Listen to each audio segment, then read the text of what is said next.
Alrighty, guys. Been a while since I've done one of these, to be honest.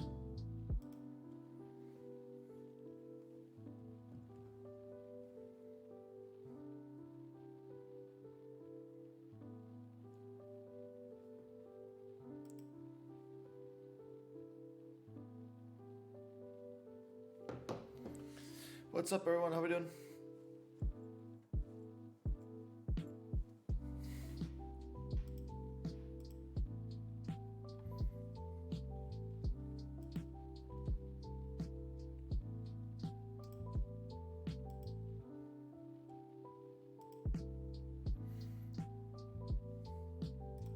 Put that down there for now.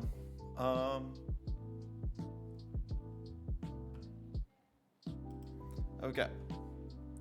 I just don't know if I should be doing this under just chatting or stocks and bonds. I know it's like the other finance one. I used to do these under just chatting back when I did a lot more of these modeling streams.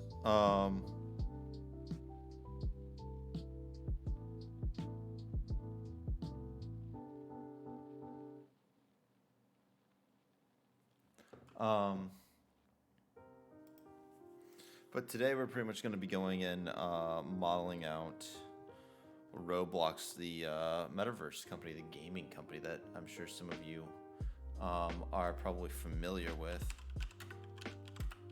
I used to do this series a lot,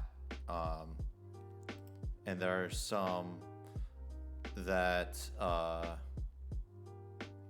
there's some out there that are on YouTube, and I can go and link our YouTube right here.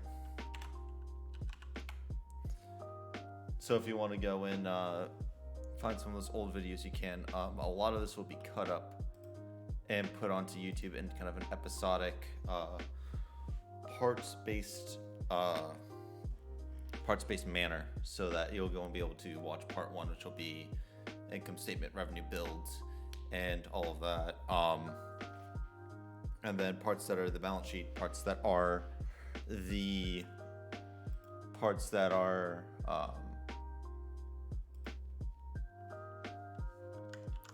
and then parts that are like cash flow statement, balance sheet, and then final valuation. So probably 7 parts. I did most of the legwork on this one, just in terms of putting in all of our historicals and stuff way before. So I have I'll do a brief overview here in just a sec. If any of the zooms, if you guys can't see any of the numbers or anything like that, just let me know, and I'll go and fix that. So to get into it right now, what we've got is I'm going to go through all the different parts of the model that we've already built out, right? We've built out the revenue build, and these are all come from financial statements that Roblox does. Typically, I grab all the revenue build and the DAU build stuff from their supplemental materials that we release on their quarterlies. So bookings, revenue, all stuff like that. I'm most likely not going to model out by quarterly. I think it's a much easier and much better approach to go and model out things yearly. I spent some time on the sell side, and they do things by quarters, and I think that is absolutely hilarious.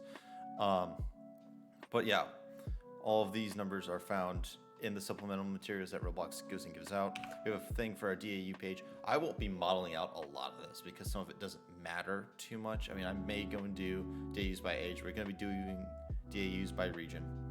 Hours engaged, I want to monitor it. I don't know if I want to actually model it out. Same by age. Unique monthly players and average paying players, I think we will go model those out.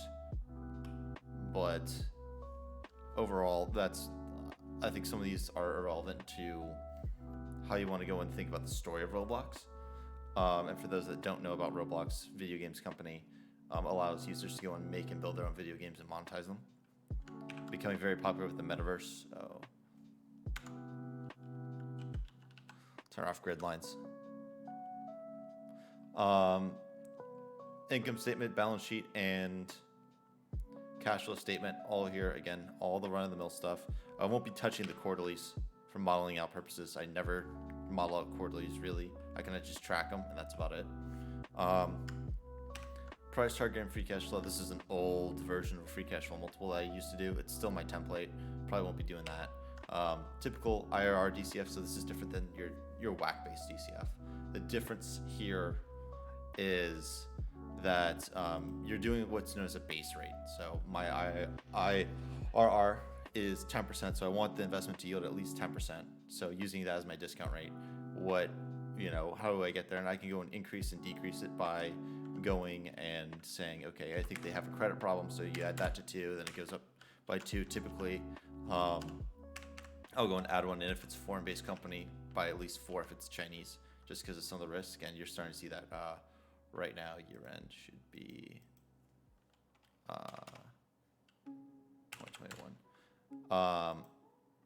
Competitive risk, growth, stability, all that stuff like that. I can add or decrease based on to go and lower the discount rate. WACC, DCF, super simple here. And then WACC calc. And we'll be doing a different version of our WACC calc than what you would have learned in finance school. Because since I have access to Bloomberg, I can go and I like to go and do this approach anyways, using weighted average fixed coupon,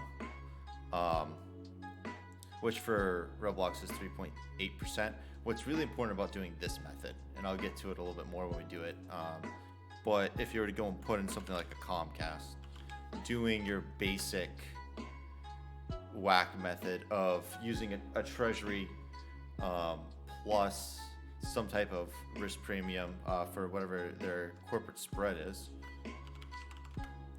is it'll be vastly different because you're doing the weighted average fixed. This can yield a lot more, a lot less than this, and they have multiple durations, even a perpetual and preferreds. So knowing also the weighted average maturity is big too, because it does affect the corporate long term when you think about WACC, because WACC does change over time. It's not fixed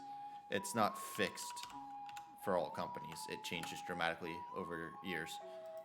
So that's how I like to go and do my WACC, is using weighted average fixed coupon versus just taking the 30-year, 10-year plus the AAA or AA or whatever the credit standard is that you're for the company you're working on, and adding that onto it. I think this is a much more holistic way of looking at WACC, because it incorporates their entire credit structure, versus if you were just, like I said, go and blatantly just go and put on something and assume that it's the same. I like to also go and do discount multiples, and we'll be going and taking a blended average from Bloomberg of different stuff. If you read the title, it says modeling out Roblox and talking about the metaverse. It's the financial model of Roblox, my dude.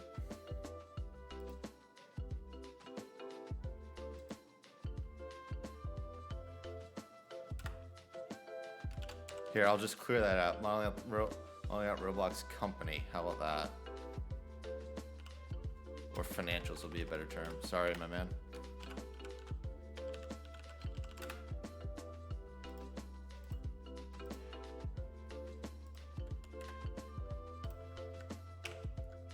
So I like to do discount multiples. I think it's a great way to... Sorry, dude. Sorry, I named the title incorrectly. It's my bad.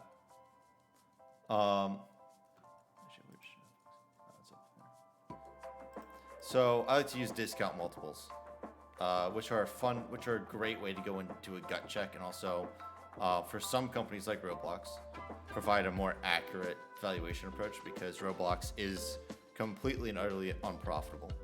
So using discount multiples can get us a better understanding of where they actually trade, prices that we can go and expect, versus just doing our traditional DCF. And then we just have a charts page. Already got some data in here. Take off these grid lines, and we can do some charts later on. That'll be in the valuation standpoint, but that's kind of the overview right there. So we'll go and get into how we're going to go and model out their revenue. And to first go and think about how we're going to model out revenue, kind of go and take a look at active users and DAUs, because we're pretty much going to go and backtrack. We could just straight line model out revenue on the growth rate, but you can actually back calc out revenue from bookings, and Roblox does go and give all these calculations in their quarterly statements and in their supplementals. So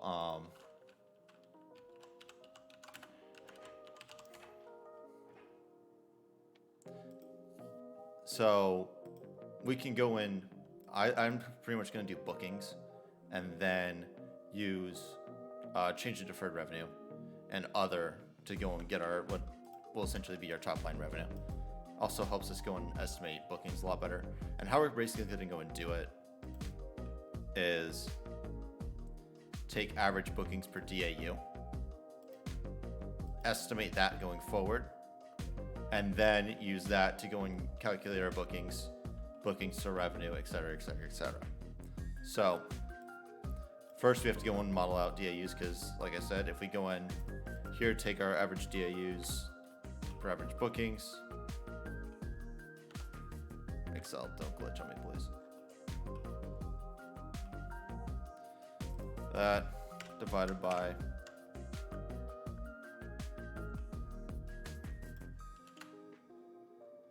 we get the same once I just go and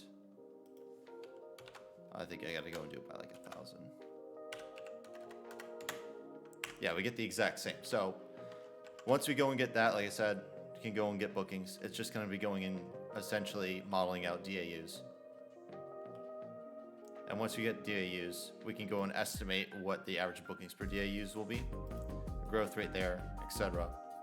And then backtrack back to revenue. So DAUs, how we're going to go and do this is, I did find this great report from Newzoo all about global games markets and VR, Metaverse, fit. I spent a lot of time trying to track some different estimations out there, and I thought that this was going to be a very good one to go and do. It's a great report. I've read it a couple times. I read it when I was working on the stock a couple months ago, back when I was at my previous job. It's a really good encompassing report. It's free, by the way. You can go in. You can go and find it on their website. Download it. Just got to enter in your email. And what I really liked about it was, if I remember the page number, they give global player forecast, so we can use that. And then they also go and give essentially what 2021 games by region, gamers per region will be. And we can go and do essentially, we can go and assume what Roblox can go and capture from that. And then pretty much just do a market share and then extrapolate that out. So that's exactly what we're going to go and do.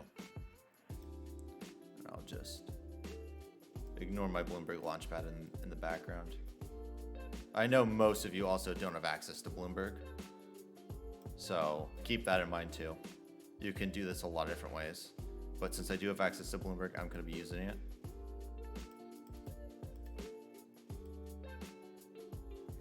So, kind of go right here.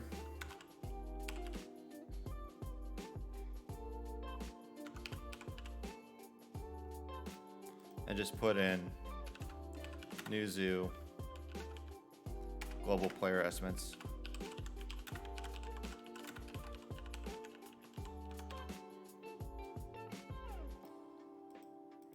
Because they have them. That's for fourth quarter. Of a nice little year over year.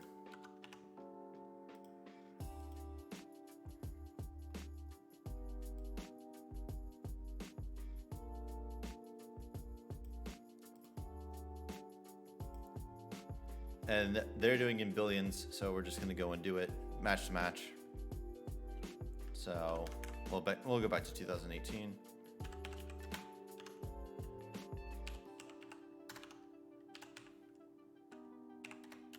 Yes, I know it's in percent. We'll take care of that.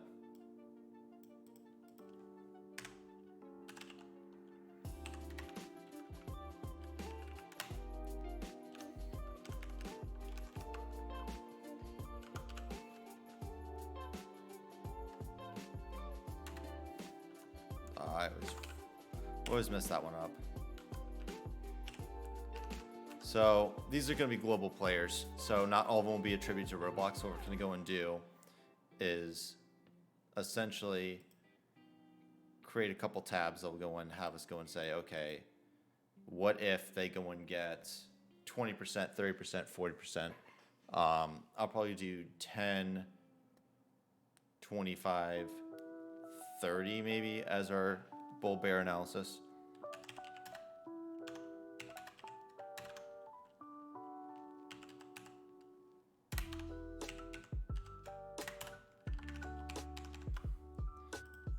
And then do a nice little year over year.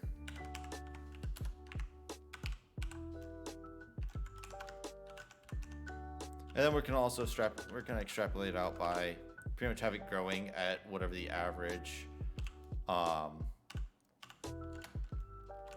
gonna have it growing by what the average growth rate is, probably trailing off a little bit. So I'll do 3% hard code. I've really gotten into doing red as assumptions. That's kind of been one of my things I've picked up over time.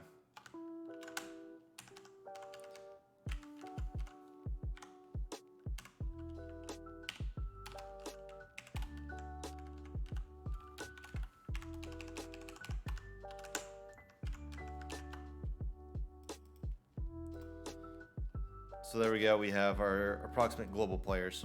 And then we got to go and just say, okay, you know,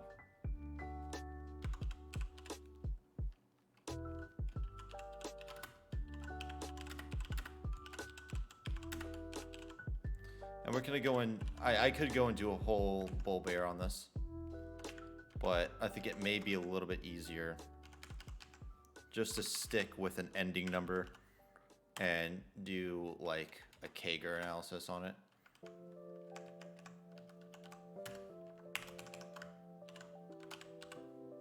So you can see right here, you know, Roblox currently 0.2% of global share as of 2020, the end year. And all these are predictions.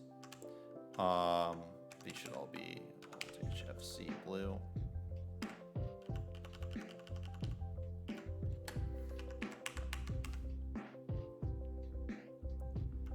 Sorry, new zoo.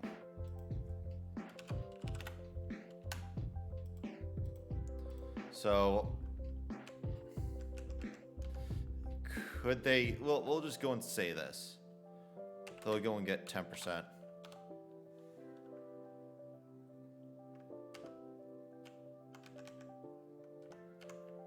And then I gotta go and do Kager. I always fucking forget how to do Kager.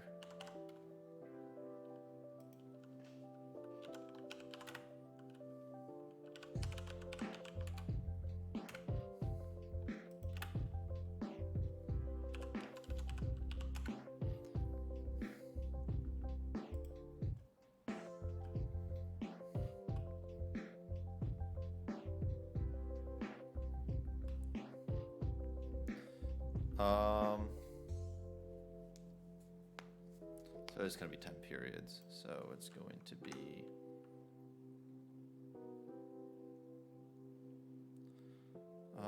Jesus Christ.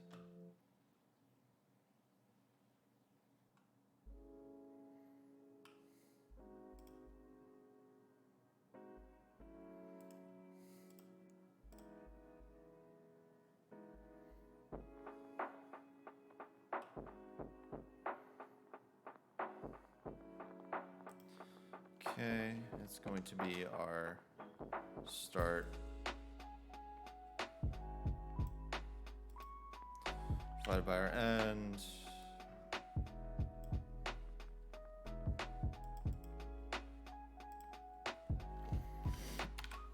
Raised to 1 divided by number of periods, which will be 10 minus 1. Should not be negative. Oh wait, I know why it's negative.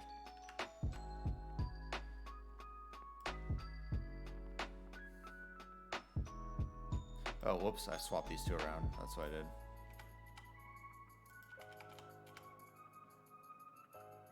So it should be n divided by start. That's what it is.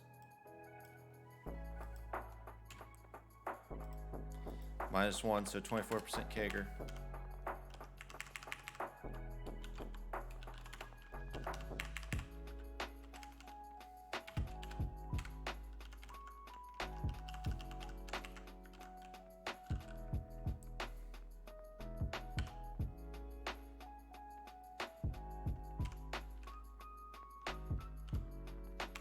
And then it's just going to be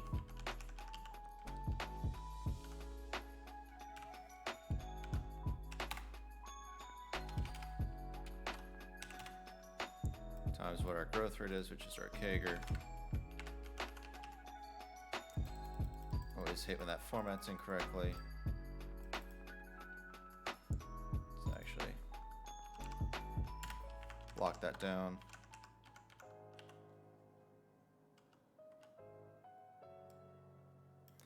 Oh, I didn't F4 it enough. There we go.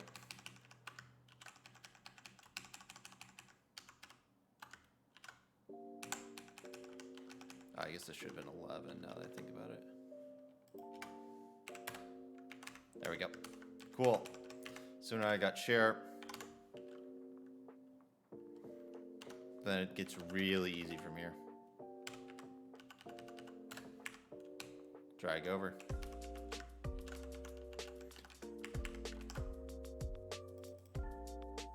So ending with essentially 389 million players at the end of 2034.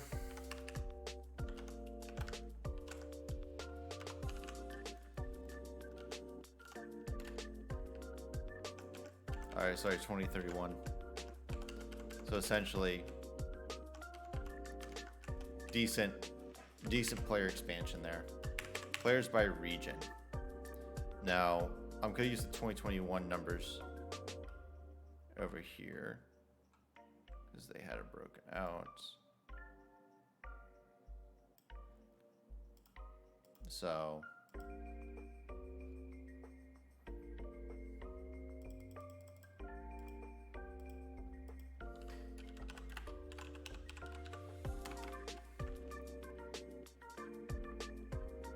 and then I'll do same thing we did here, share.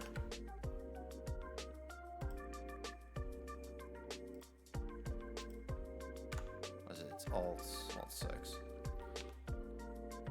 I'm still kind of used to my old hotkeys and not my new hotkeys, but regardless. So they do United States, Europe. They do Latin America, but we'll tie that up. We'll tie the remaining up to rest of world, keep in time with the how Roblox does it. So they expect United States, North America essentially, be 122, 221, Europe 408, and APAC. And then what we can go and do here is, I did it again. Should really just hide those.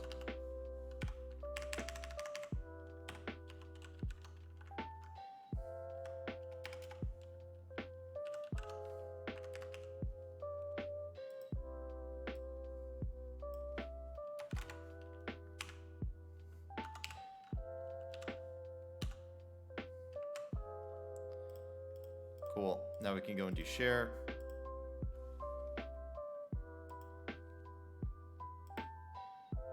I should actually do share on these too.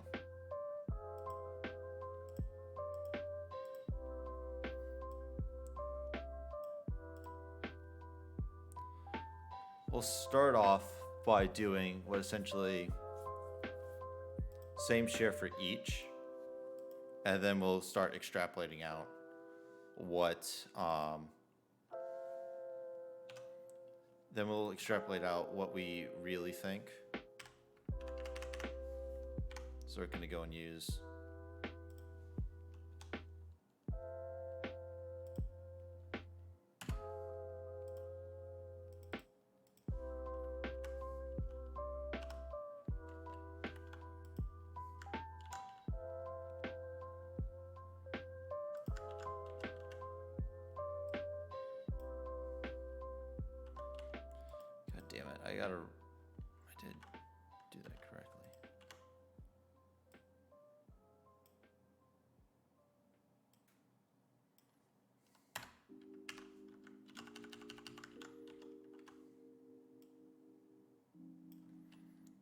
Europe, and then you should be APAC, and then rest of the world. And then we'll go and do, surprised I didn't calculate this earlier, share their global MAUs. Oh, I did. So I can actually, I shouldn't have done any of that. The joys of doing it live, right?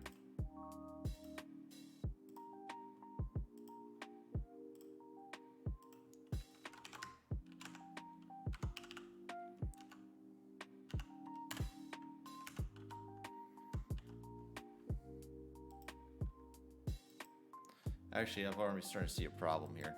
I should do, stop. I should go and do it as share and then start.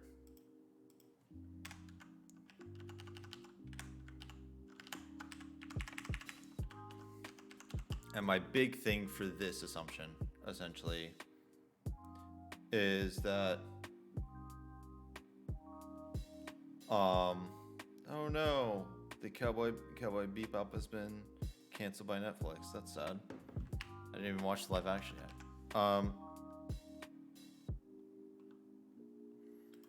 So essentially, what my biggest thing here is that Europe and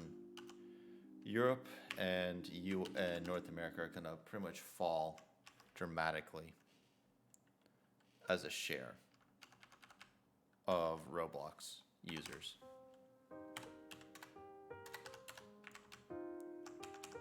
Start off there, see if it gets too, if it doesn't get intense enough. I think rest of world will probably end up being, probably gain 1% every single year.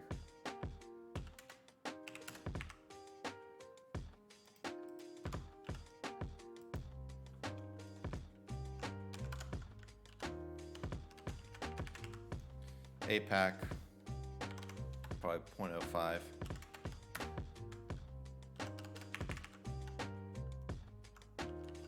Shut down.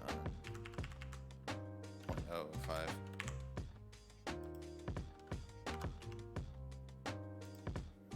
Just because, whether you like it or not, video games are essentially a demographics business. So, and when it comes to population, those areas are growing much faster in terms of video game share. So, then we'll just go DAUs.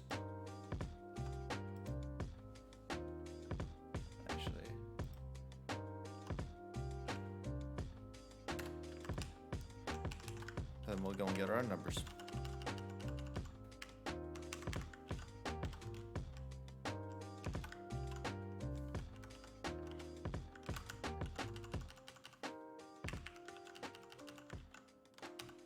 Boom, as easy as that. Can drag all these over.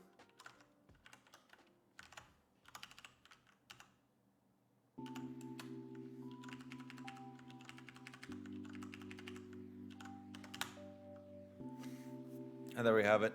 DAUs all done up. I'm not gonna probably go and do underage, 13, all that stuff. I mean, my general, it'll be a ton of work. Paying users will probably go and do.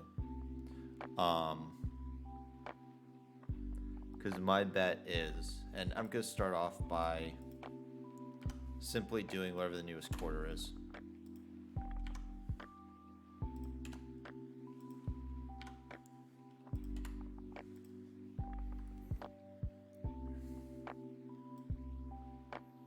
Let's go and see what the average. I mean, what we can probably go and do is put these. There's implied purchase rates.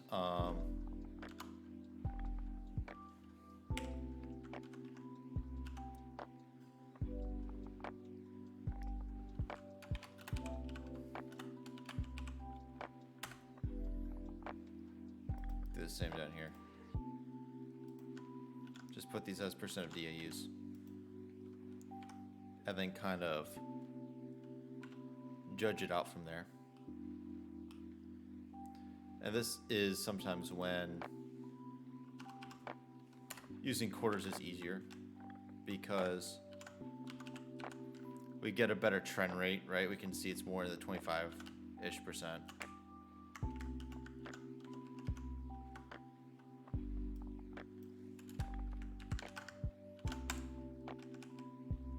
This is kind of in the 20s, so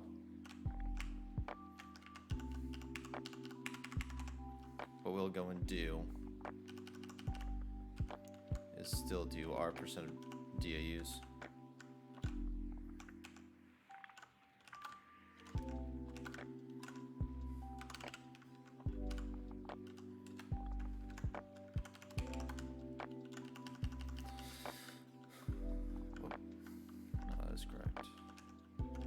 Just kind of the same, it's off by 1.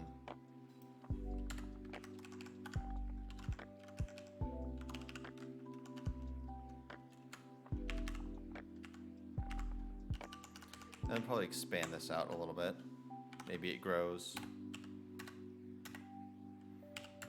0.2%,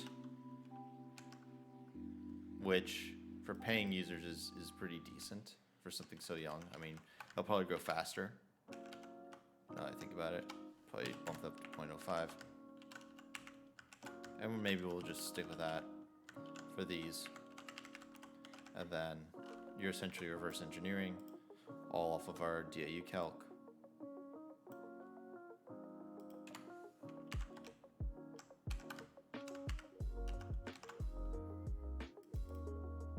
And you get to pretty steep numbers because we're dealing with large numbers here.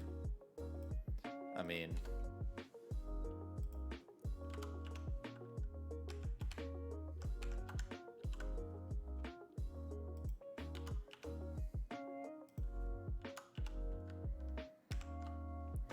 it's essentially 30% of what our ending DAU calcs are for paying users, which is not terrible. What all goes to say. And now we're going to go and swap over to bookings and revenue and build out some of our COGS eventually. So average bookings per DAU. Right, this is our one where we said, okay, if we can go and do this, we can reverse engineer. So we'll go and give it our best estimate of it.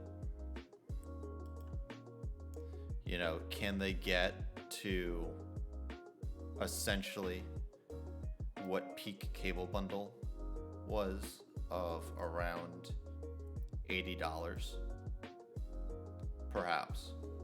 So, but to go and give us some marginal room of error, we'll go and say $75, kind of peak cable bundle-esque metrics there.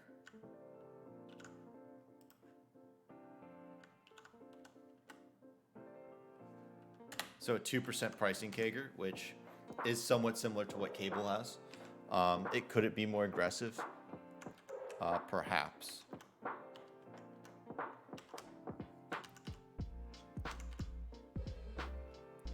But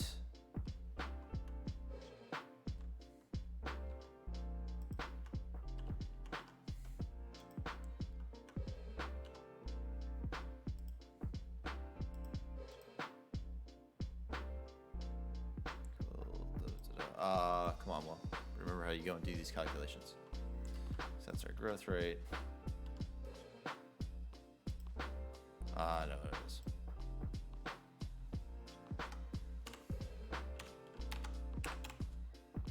Because it is just a growth rate after all.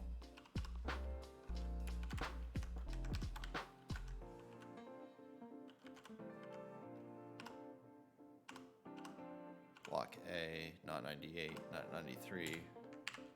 Rock cell. There we go.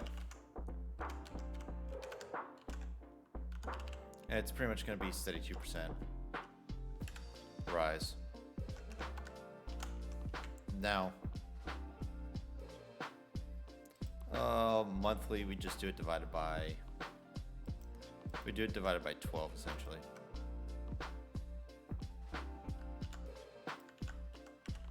This will self-calc out because I know where that's pulling from. So bookings. We go up to our bookings. We do that times what our DAU number is. I think I gotta times that by 1,000.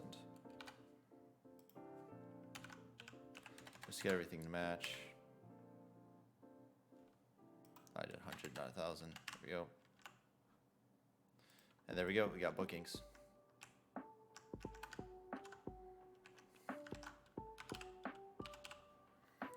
Bookings can be large numbers. I mean, they could be doing 29 bill. They're going to be doing 29 bill at the end. Kager says that's 20% Kager. But as we know, bookings don't necessarily go and correlate to revenue. There's a couple step functions that have to happen first. Such as, we'll be using most likely the quarterly statements for this. Because our change in deferred revenue,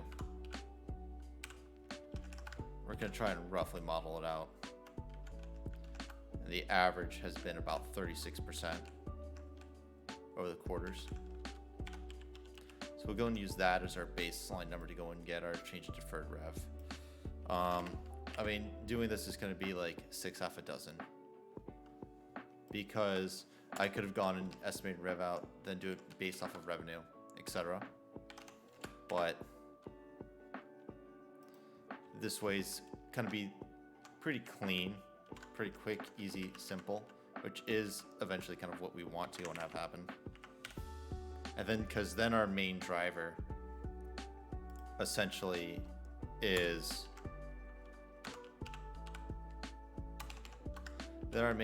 essentially bookings, and whether we're correct or not on that is how we'll be judged.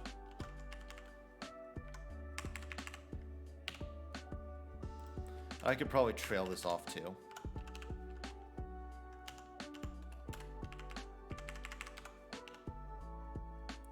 I could go and say at the end, change the deferred revenue. I could go and scale this back, start scaling it back, starting here, and start declining a little bit by a couple of bips a year. Could do 1% a year.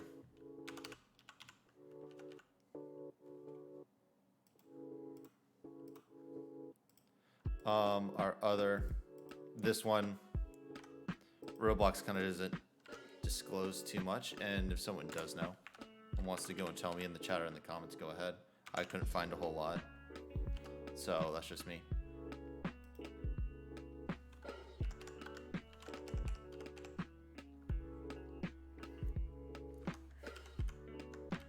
But again, probably gonna do this. Probably gonna keep the average though. It's really small.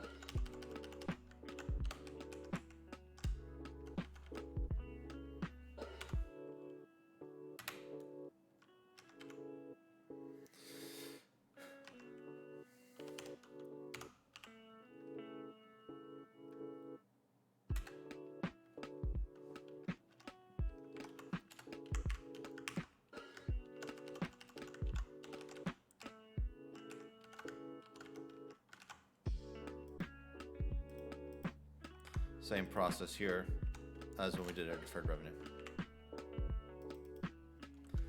Some of you Excel people out there may go and say you're clicking a lot. It just depends on how I'm feeling, to be completely honest with you.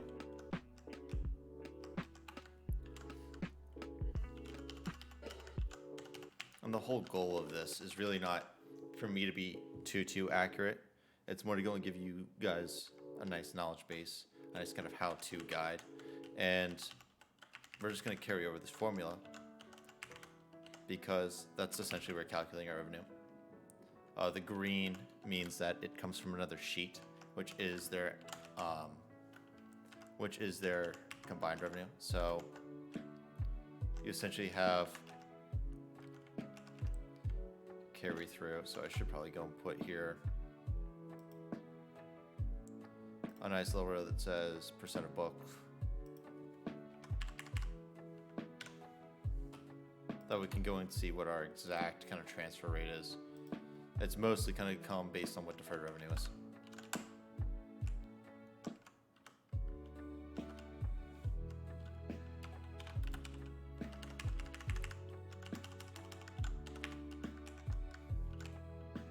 And this will actually also help us kind of tweak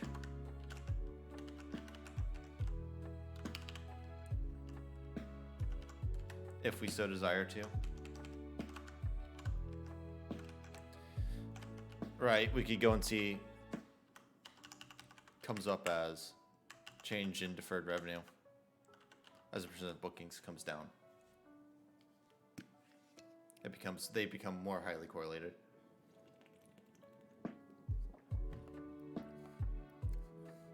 So if you are trying to go and build your model in a similar fashion, you can change that. It doesn't have to be the exact way that I'm doing it. Like I said, this is more of a guide to how I think about these things.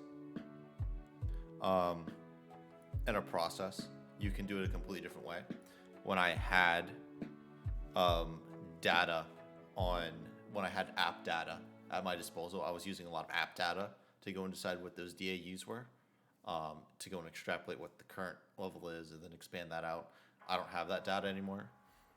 So I'm doing this the best way that I think, which is, like I mentioned, taking someone else's estimates that they've done a lot of research on and kind of expanding out what I think some of those year-to-year gains are going to be, using a CAGR approach for what their share will be ultimately. And even down here, right, when we were doing Newzoo, we essentially went and did, a pretty high growth rate approach to go and say, okay, it's going to end up here. All of these estimates, I could have increased these, but, it's all up to how you want to go and do them. This isn't necessarily for me to go and have a direct position on the stock. I don't have a position in stock. So,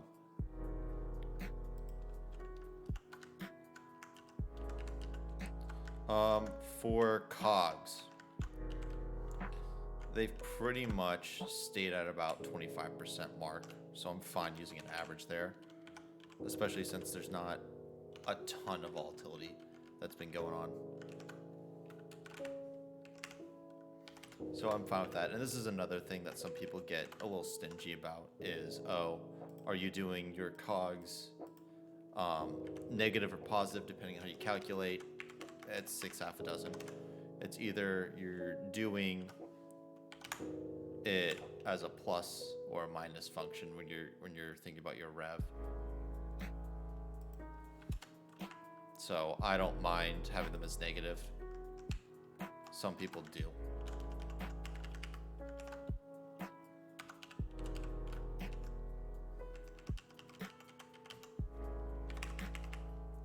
And again, that's all up to you guys. You can do them however, which way you want.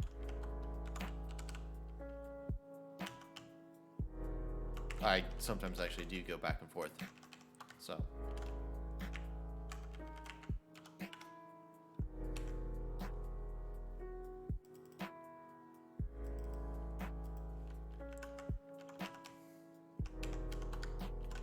And of course, it goes way faster when you already have a lot of the stuff pre-done like I did. For those of you out there that, starting from scratch, you have to go and spend all the time to go put in the financials. They actually have a lot of this in Excel format that you can go and grab. So that's really nice.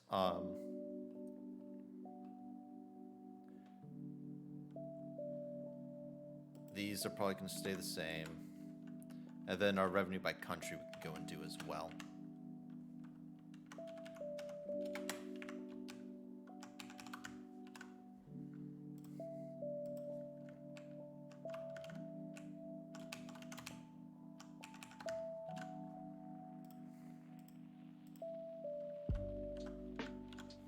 And that probably went to the real revenue instead of our calc revenue. I mean, we can do this. We can just have that be that. Might as well.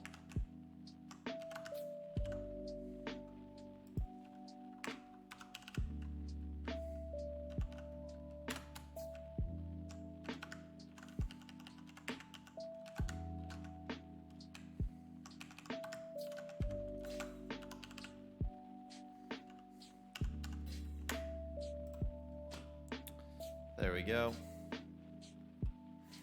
And as a percent of rev, let's go and look at our DAUs.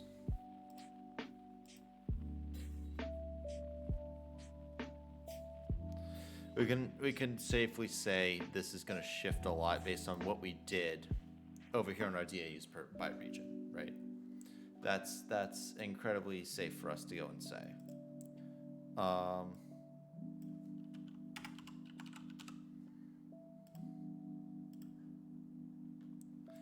And so we have, obviously at the end, we're going to be having DAUs in APAC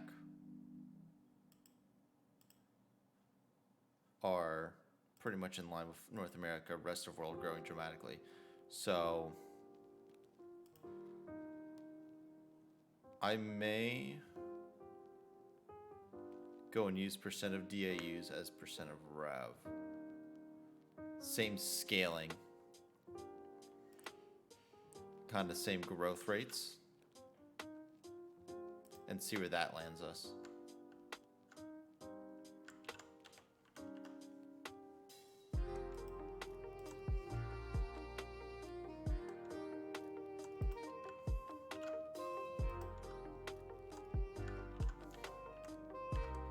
Probably more aggressively on Asia. Probably double these up, actually, now that I'm thinking about it. Make that a +2. Bring that over.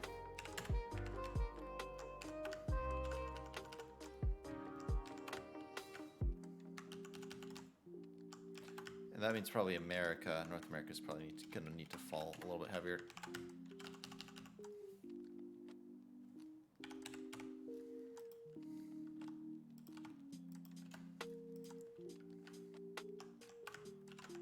Where Europe is actually negative, so probably draw this down, hair down.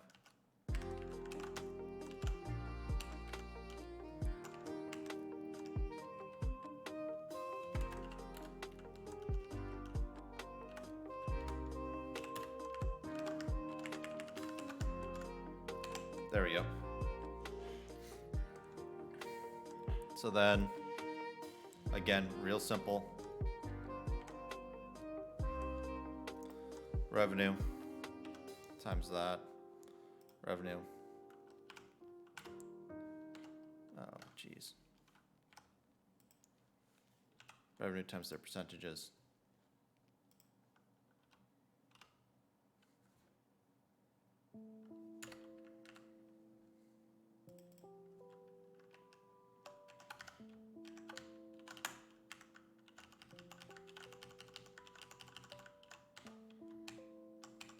Then we can fill in growth rates and all that stuff.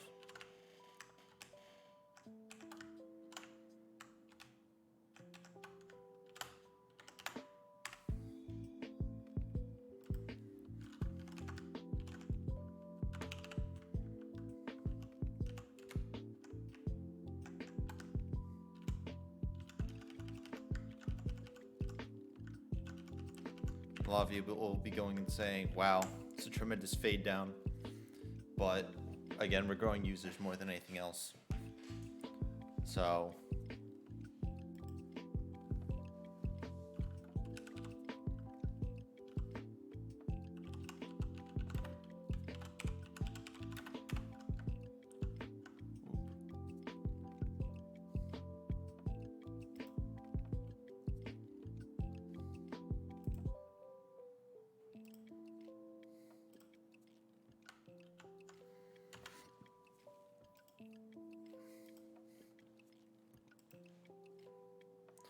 So that's kind of it when it comes to us modeling out revenue and users. So that will go in, I mean, not bad when we think about it. I mean, revenue is probably growing. Yeah, like I said, I mean, yeah, it's a fade down, but at the end, growing at 28% at the end is still pretty dramatic.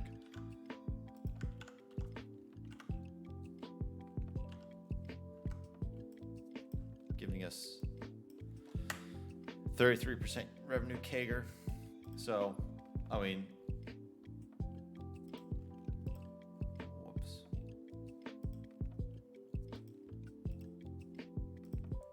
So I think that will go and be the kind of end of part one here, which is going and doing our Rev and DAU build, and then we're going to go and jump into income statement,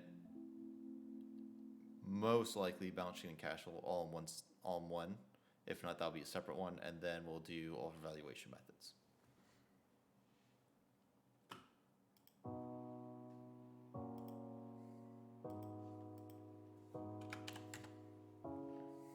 Okay. So if you guys did notice, I do have some. I have some of the stock-based comp was on our revenue. I mean our OPEX cost minus SBC. So we can go and start building those out.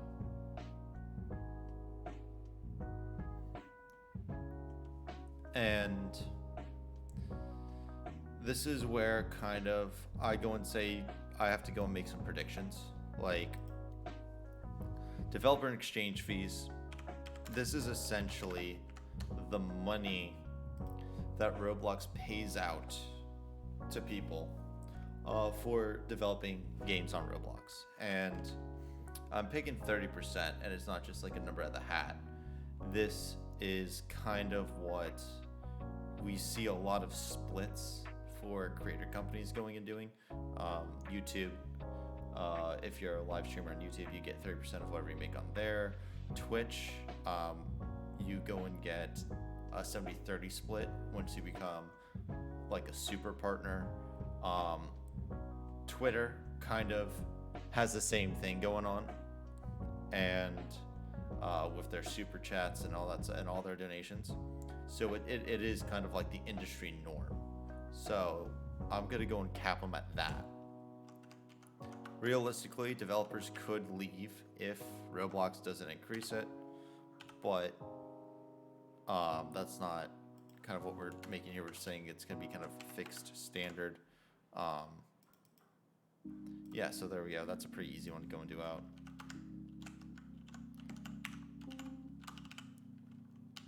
And essentially the raw dollar amount will go up by however much,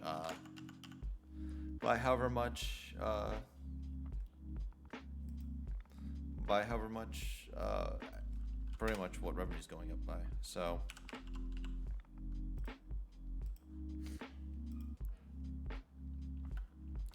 infrastructure and safety. This is one where I think they probably have some wiggle room in. I mean, I'm gonna cap it out at something. It's pretty much gonna be probably 35%, because when we sit here and we think about the metaverse, right? The metaverse is gonna need a lot of moderation. For Roblox especially, because they're doing it for a lot of kids. But overall, the metaverse is gonna need a lot of moderation, or else things will kind of go and get out of hand.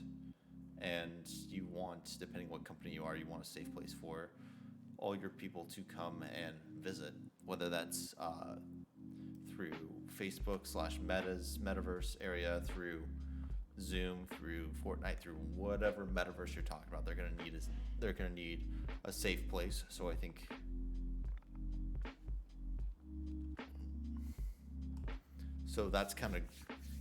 that's gonna be kind of flat-ish. Like it's gonna have probably percent of GMs they'll probably cap out, but I think they can go and minimize some of it down.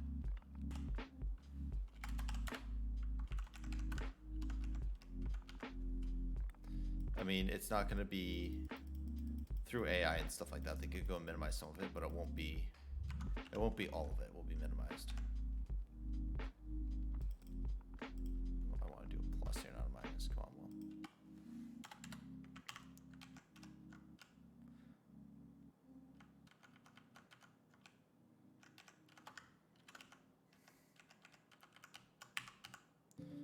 Will. I'll probably cap it at 35.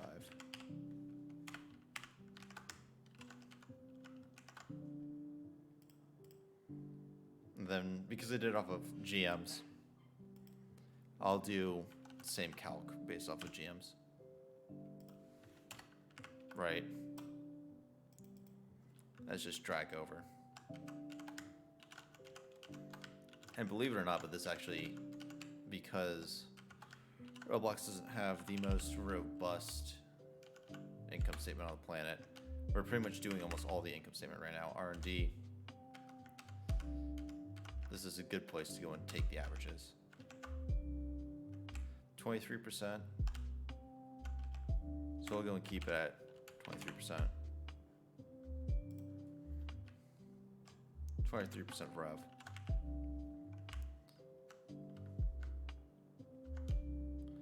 Same type of deal.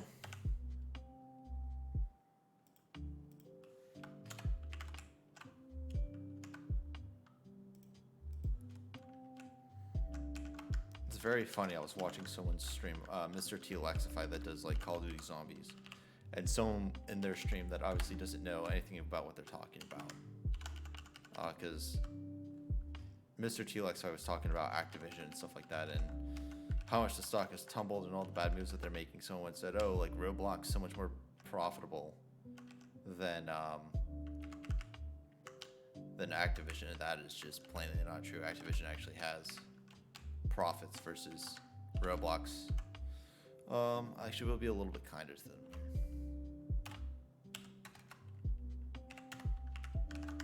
here. Roblox actually doesn't generate any EBIT at the moment. They're a pure loss-based company. I mean, they're still growing, but which is also where I question a lot of their financial model, because when we sit here, we go, right, they're at 75% gross margins, which is good, and for a software company, you expect something this high. But developer and exchange fees, 40% of GMs, and then infrastructure and safety, which is going to be a cost for them no matter what. Like combined, it's 78% of GMs. So, and then R&D. I mean, maybe we can scale back R&D. We'll be kind to them. Maybe they get some of their R&D costs under control.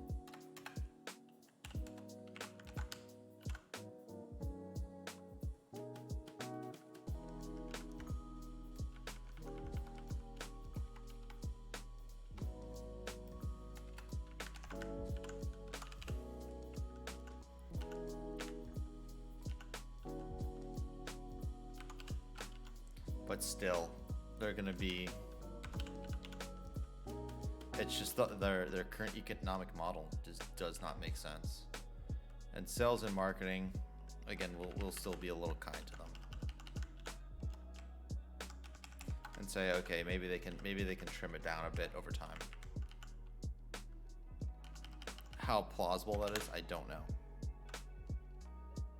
But we shall see. And some people may come in here and comment and say, you're being extremely bearish, but when I look at I've analyzed a lot of companies that have been unprofitable and struggle to go and make EBIT. Spotify is one of them. And I sit here and I go, for a company that wants to be, you know, on the leading edge of the future in the metaverse and stuff like that,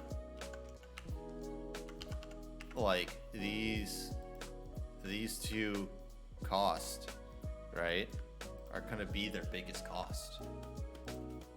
It's just there's no way getting around it.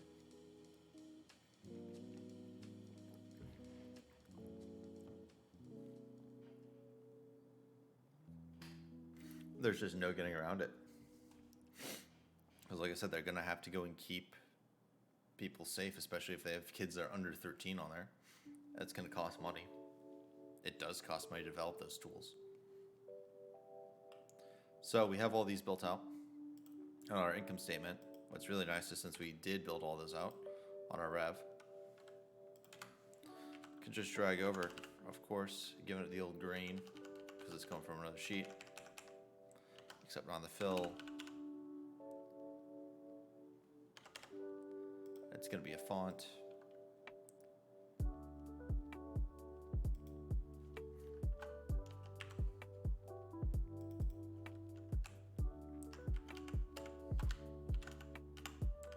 Same here with cogs. We built those out.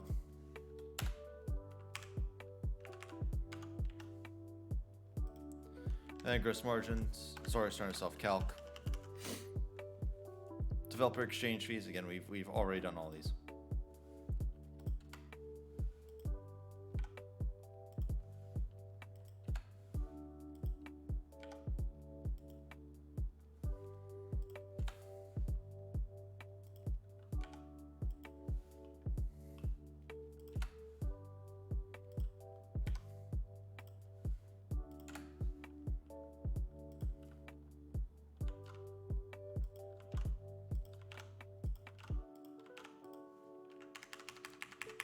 So, simple drag over.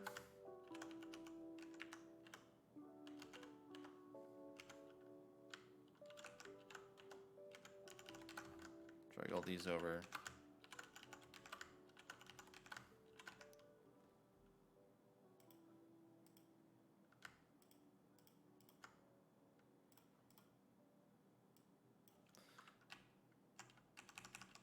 And look. Boom. EBIT, still negative.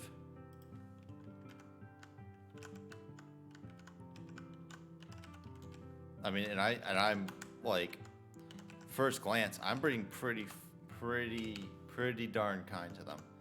I'm having them pretty much go swing extremely positive. Actually, I know why. It's because this isn't even calculating right. There we go. Still. I'm essentially I'm giving them a large benefit of the doubt here. Going from negative 29% EBIT margins all the way up to negative 16 at the end. I mean, I have them swinging 7%, pretty much 1% almost every year of gains. So I think that's pretty, like, it's especially the first gap down is extremely generous. Now for SBC, of course, these are non-cash costs. So I'm just going to go and do the averages here.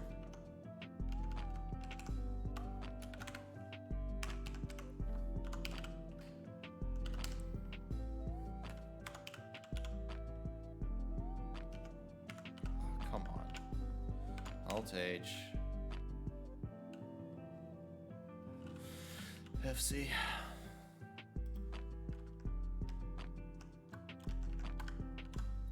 Gonna do that for all these. SG and A may tune down a bit. Research and dev probably won't. Actually, sorry, a bit less than what they normally are.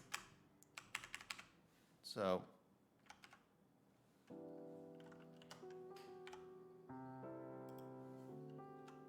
times the line item.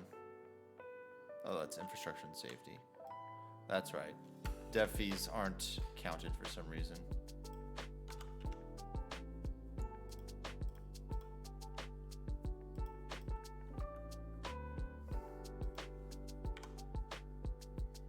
So R&D, G&A. And yeah, I'll go and fix this here in a sec. Got all the formulas done.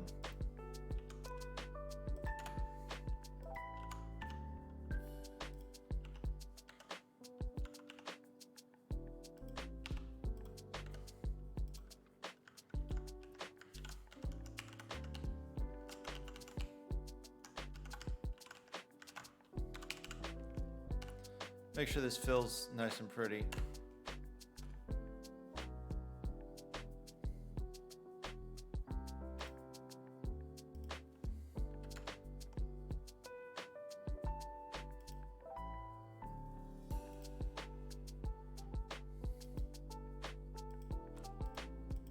Same here.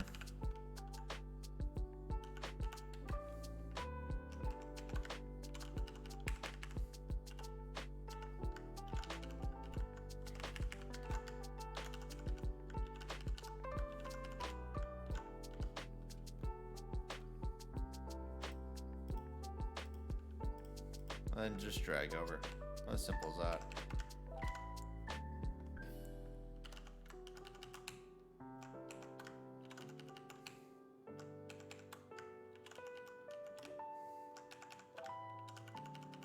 And boom, SBC is done, which then means we can go and do our adjusted EBIT.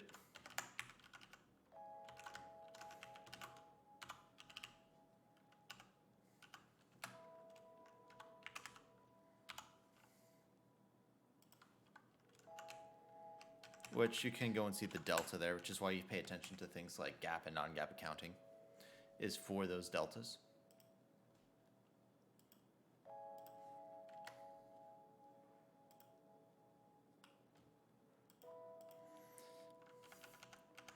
Interest income, others. The others net, if I remember correctly, is not the same as the other over here. Yep.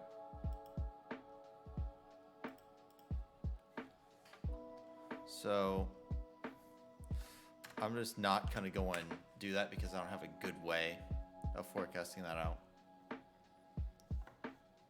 Interest income is actually going to be calculated down here in our cash flow statement. So I'll go and have a link for that. So I'll just do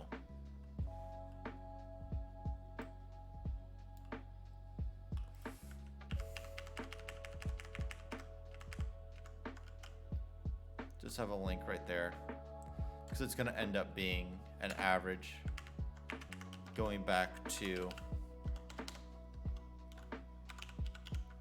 what they generate from their cash in the cash flow statement. Income tax rate. They're not going to be getting taxed on pretty much anything.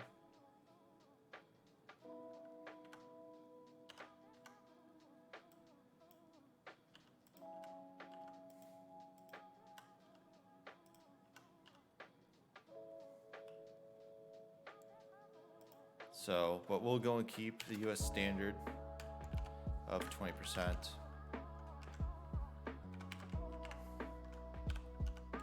And that's actually going to be,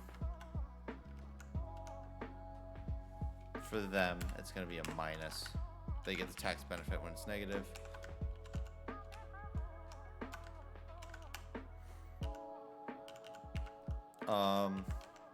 Non-controlling interest, not going to do again, just because don't have a decent way to go and model that out. And that happens a lot of times.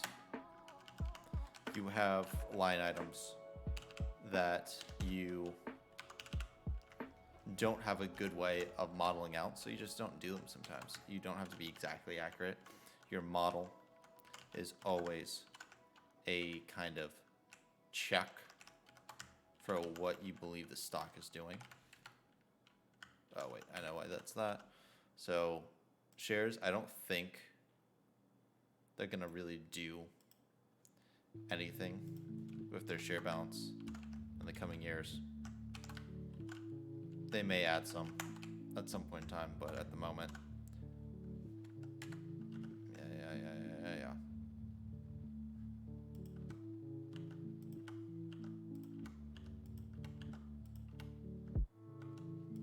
Oh, I know why.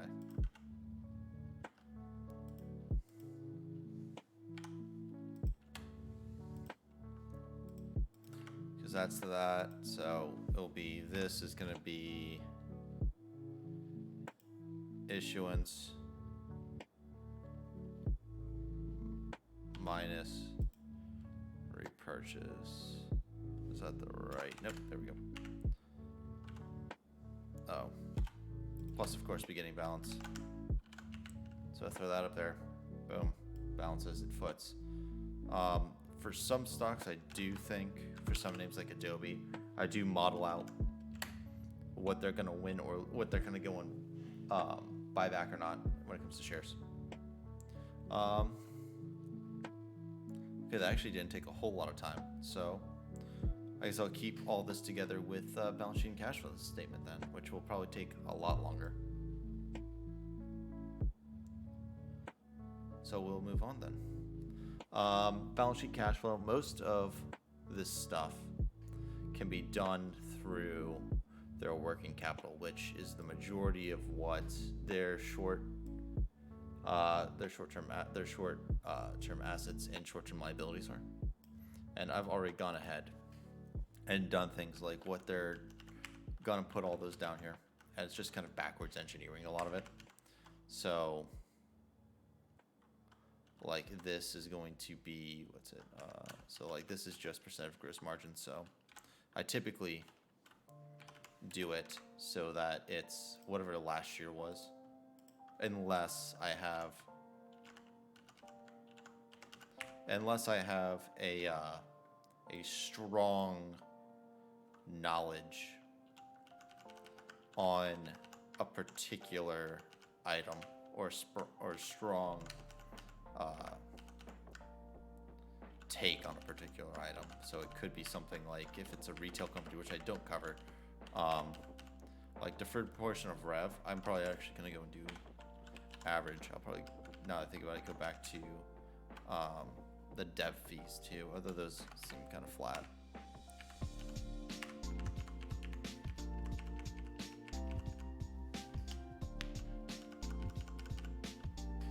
And for most of these, it's pretty simple. Tie it back to whatever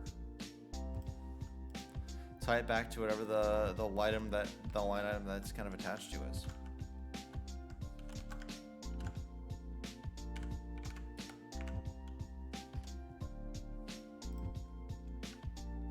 It's really fast, efficient way.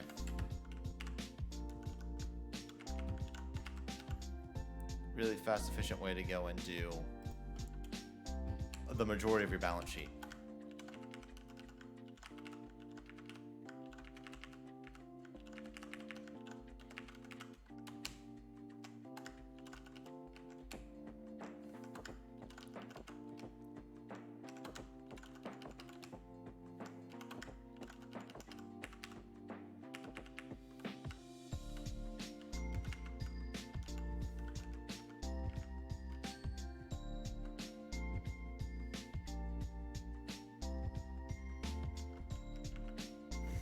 If I remember correctly, this is all just that.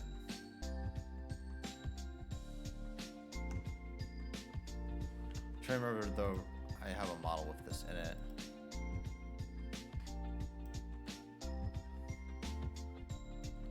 This is like the one thing whenever I model things out that I always forget, is this one formula. I know it's just a reciprocal, I just always forget what the actual formula is.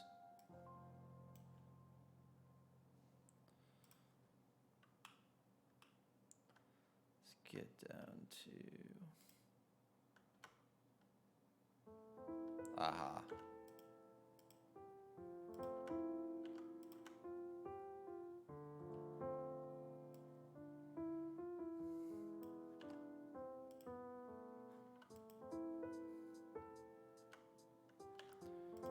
I was actually right in how I was thinking about it. It's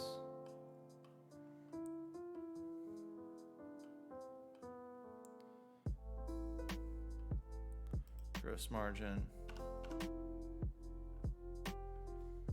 divided by 365 times days outstanding.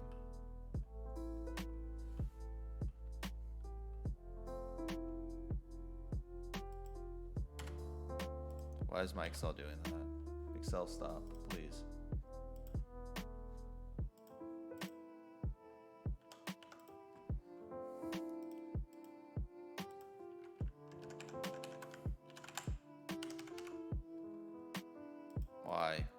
Why Excel?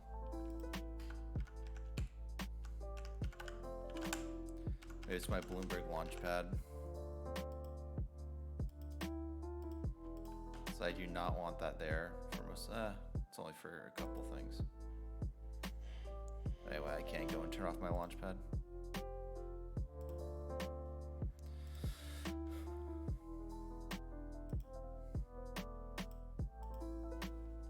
My Launchpad just shutting off my Bloomberg Launchpad. I'm only gonna need a few Bloomberg things for this anyway, so I'm just gonna stay logged in.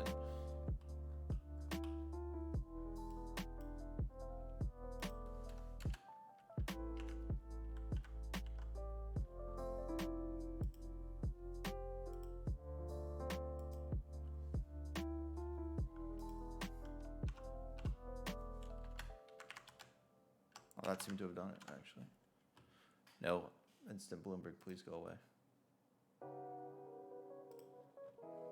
Thank you.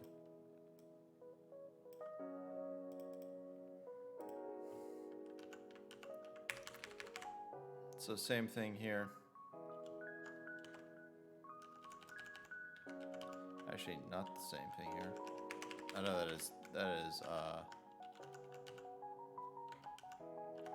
that should be percent of COGS. So there we go.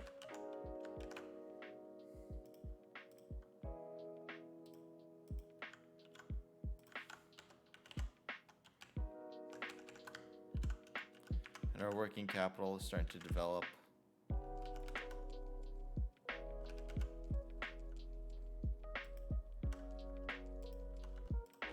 I actually think I did this wrong in my setup. Shows me right. There we go. Percentage GP.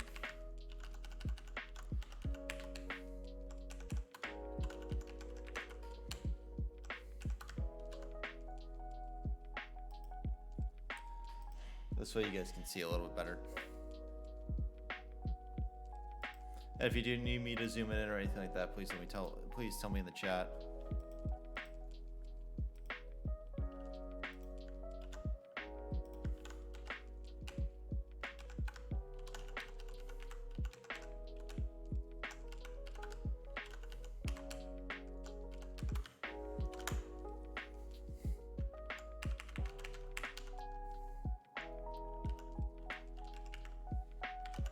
So that's going to be times developer fees.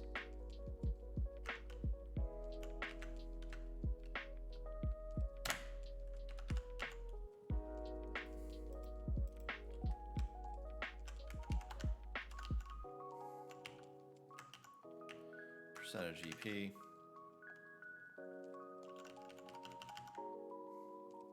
And percentage GP. There we go. That's all done. This should probably have a negative thrown into it.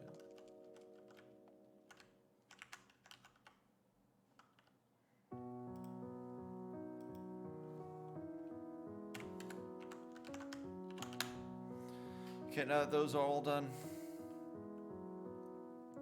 we then can build our balance sheet like accounts receivable. We just did accounts receivable. Except this should be black, because it's coming from the same part of a sheet.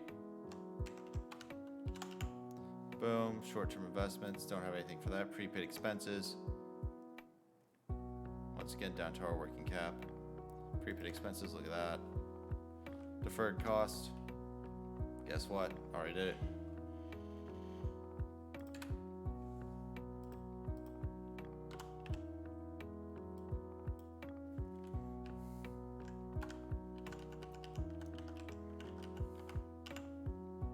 PP&E, that'll be down into a separate little tab.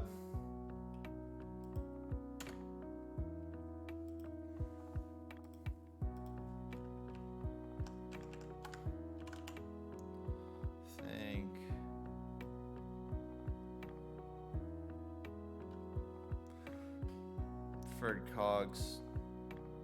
Deferred cost of revenue long term.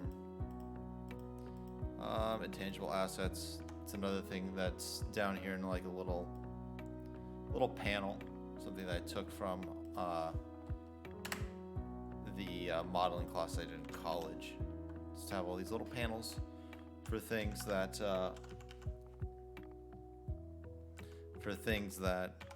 you kind of need to calculate out. Should make this right because I'm just assuming goodwill stays the same.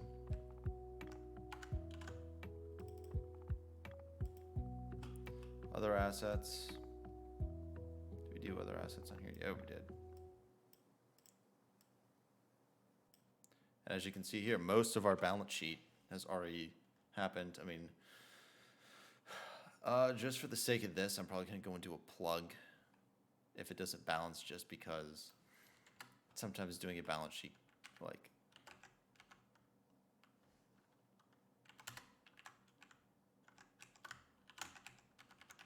sometimes doing a balance sheet, like, to go and get it all correct can be a pain. And normally it takes me a while to double check everything. Don't know why that's locked on like that. I've never seen that glitch happen before. In Excel, accounts payable, guess what we already did? Down working cap. It's a common theme. See why it's actually really nice to go and do all those?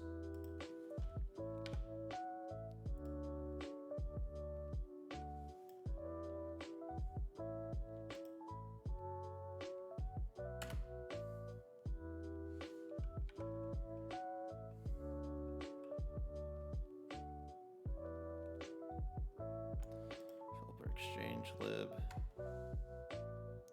It's another one that's actually I need to flip.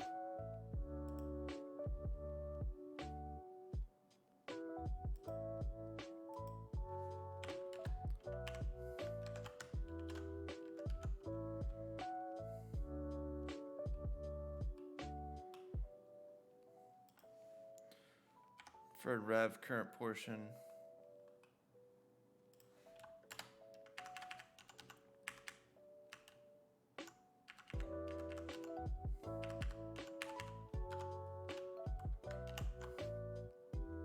Unlock all of our current liabilities.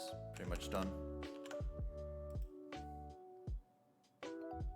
Other long term will probably do the same thing. We'll just keep it the same.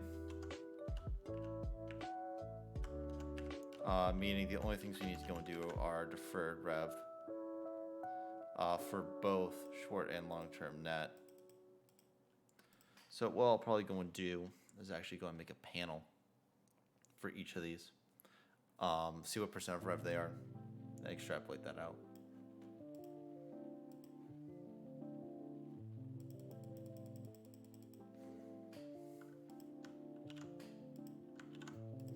Just call it deferred rev.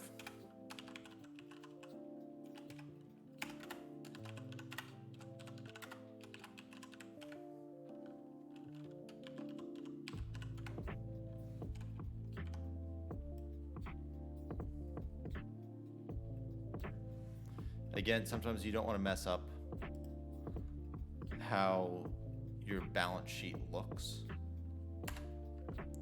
So what you do is you make these nice little panels.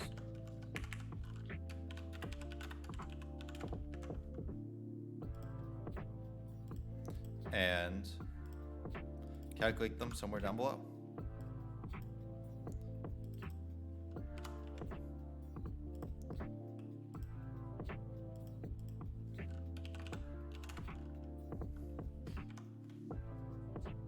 Because then you can always refer back to them, you can tweak them, you can do whatever you want to them without affecting how your balance sheet flows. I used to do hiding cells, de-hiding cells, and, you know, taking out what was essentially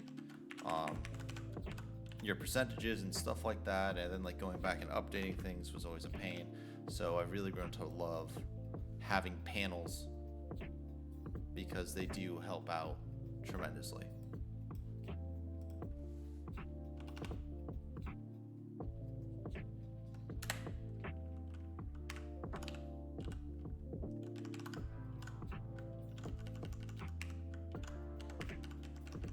kind of go and do an average of both.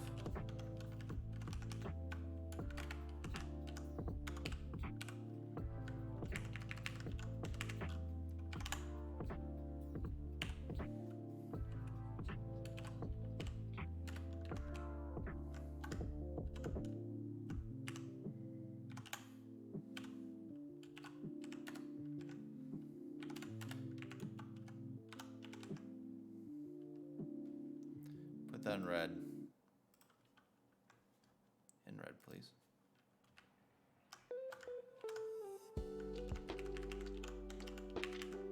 And there we go.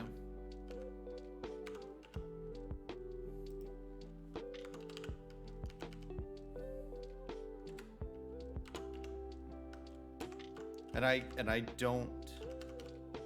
Here's something that I should go and say. I don't try and fix my balance sheet until I've done my cash flow statement, because sometimes your cash flow statement will go and fix your balance sheet because of all the calculations that can be had there.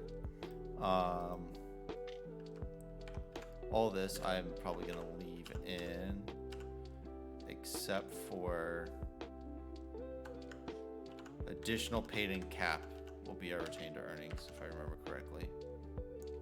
No, it's accumulated deficits. That's retained earnings, so I can leave additional paid in.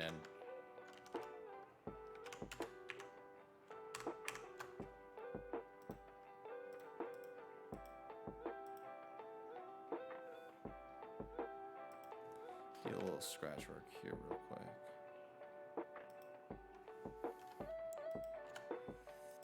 Yep.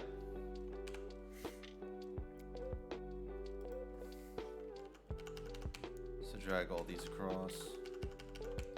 We can go and see we are asset heavy at the moment.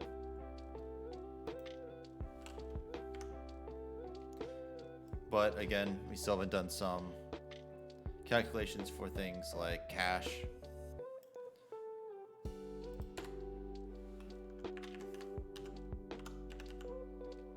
We have, which comes of course via the cash flow statement. We haven't done our accumulated deficit yet, which does come from the cash flow statement partially, because it's your net income plus amount purchased, dividends, which luckily for us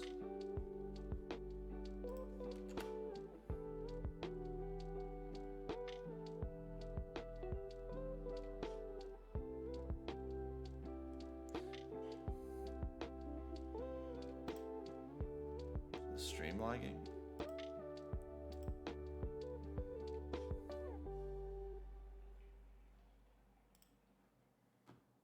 Okay, cool. Which luckily for us is pretty much all just going to be plus negative plus net income.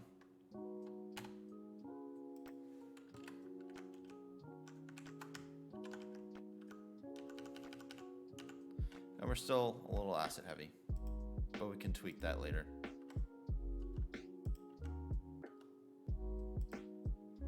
Again, we can add in a plug, stuff like that.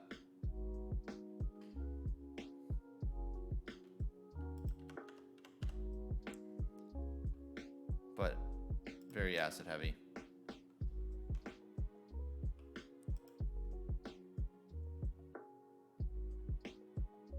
Depreciation, amortization. It's going to be our depreciation plus, of course, our amortization.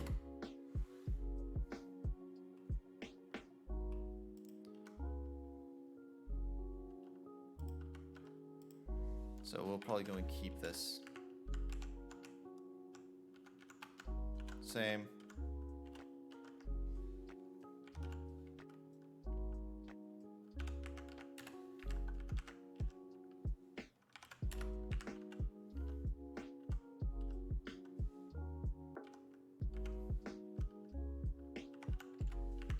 But we're going to run into a problem here.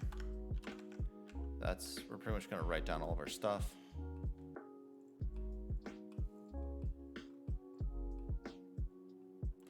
Which isn't that big of a deal.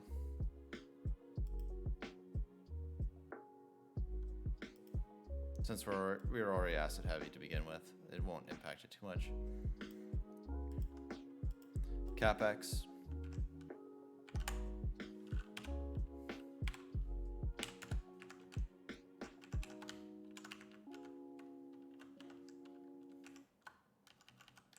Appreciation.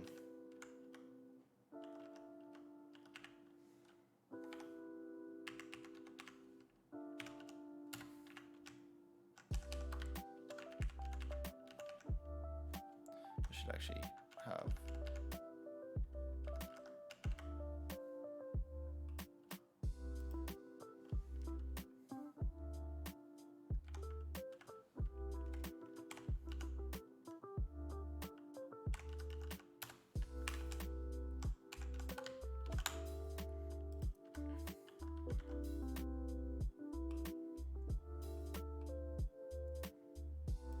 there we go, DNA's all done.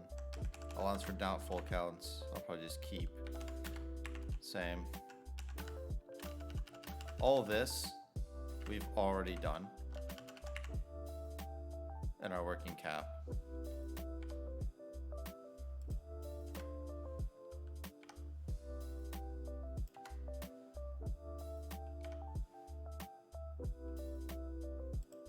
Right, that's deferred.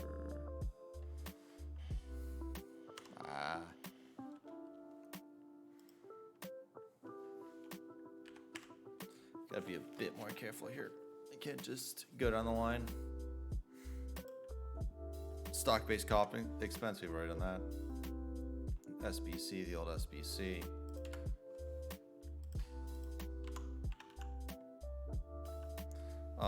We can leave these. We can do the same that we did over here. We can just leave these the same.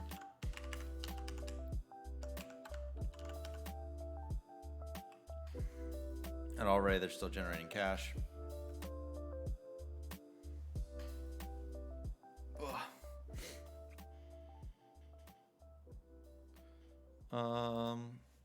All these I'll probably keep the same. Acquisition, properties, plant, and equipment. We've already done that. It's their CapEx.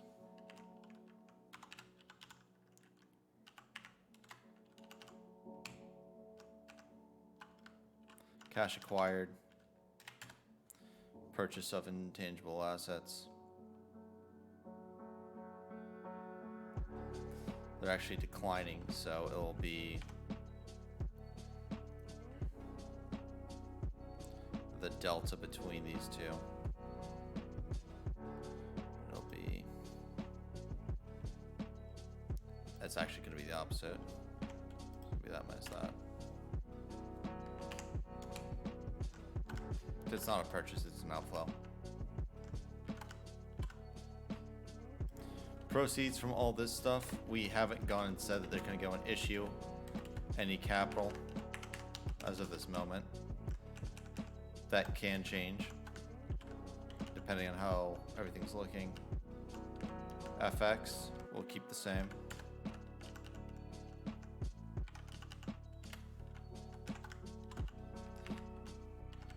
Delta's your delta.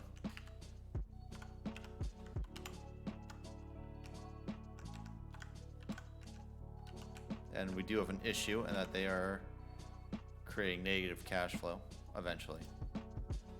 But again, we haven't finished this off, so I assume they're most likely going to be able to cover it. Accounts payable. And if not, this is when we start issuing stock. Accounts payable. Prepaid expenses. Prepaid expenses.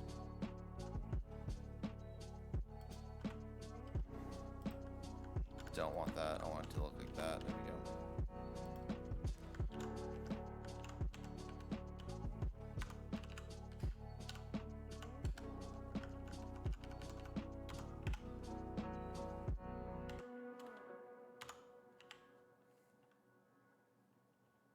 Just make it bold.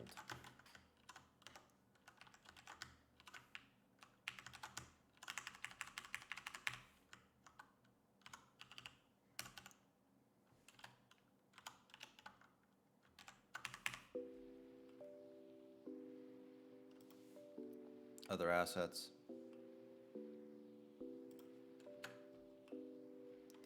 Developer exchange liability.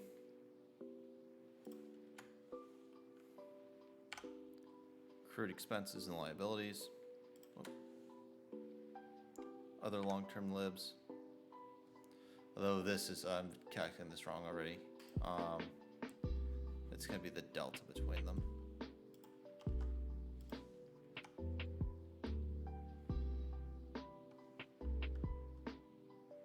Actually, what I can do is just do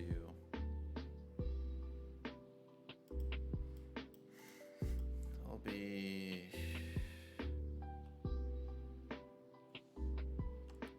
yeah, I'll do that here in a sec.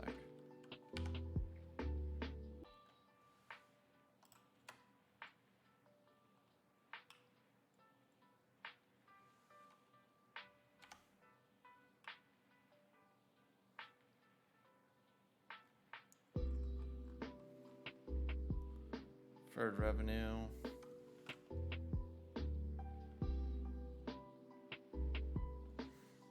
What it'll essentially be is their change in working cap, but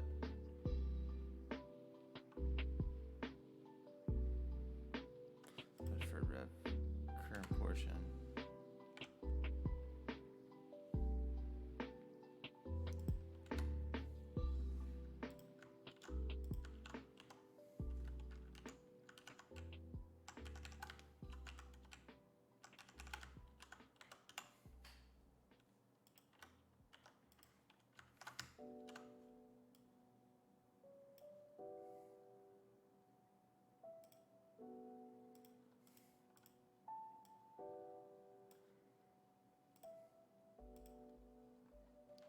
I just want to see what that would do.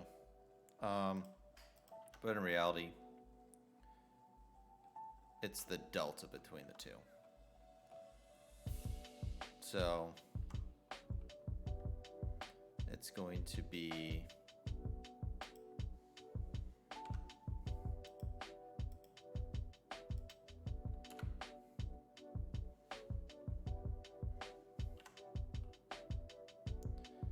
this is just a little bit easier to do because if it's a change in liability, you add the change in just matters on which order of operation you're doing, depending if it's an asset or liability. I mean, easier way to go and do it would just be to go and have it do the working cap function, but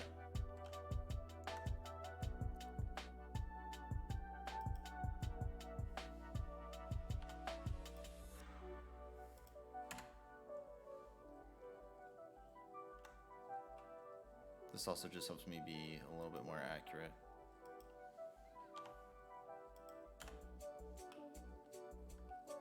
Because this may not be, it should be the same number.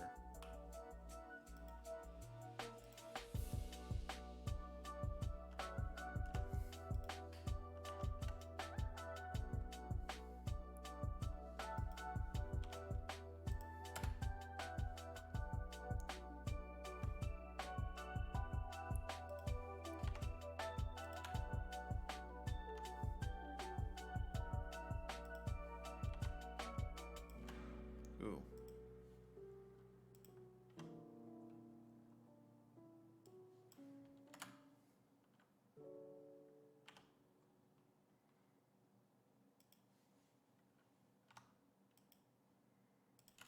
Right. And it's the same number. That's correct.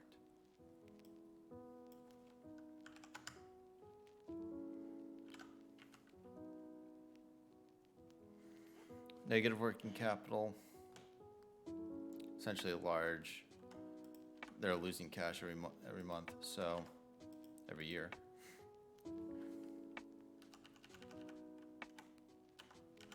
What are they going to need to do? They're going to need to go and issue preferred stock at an aggressive clip.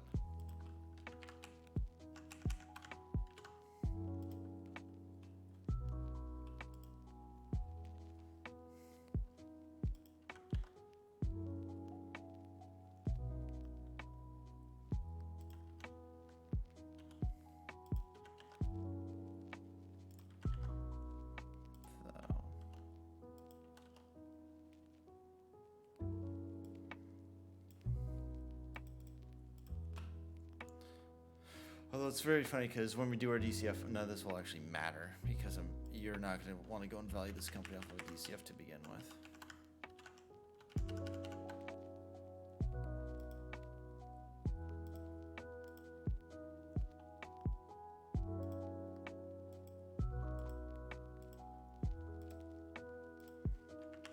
Go and do our EBITDA, might as well. Like I said, this company, their entire financial model is extremely challenged.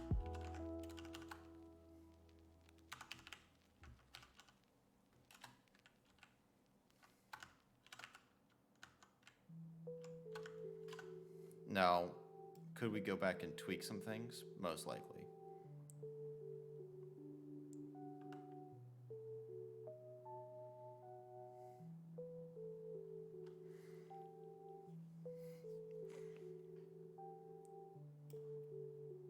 In fact, we can go back and do that a little bit.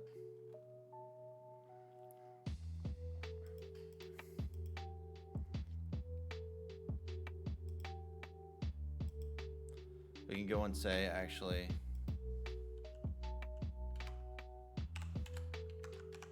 we'll just leave that at that. Let's see how much that changes things. Still no positive net income.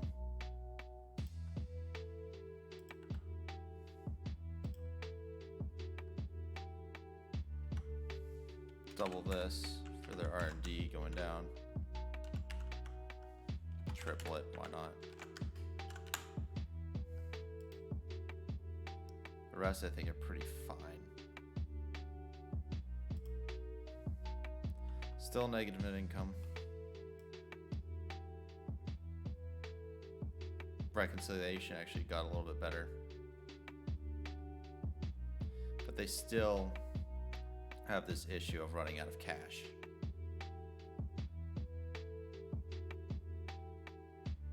So how do we go and change that? And it's going to flip because cash is going to become from a negative to a positive.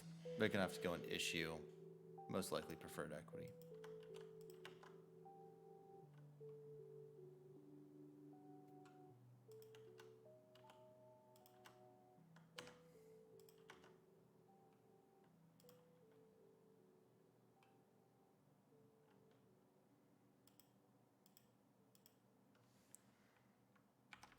Let's have them issue like $1 billion a year.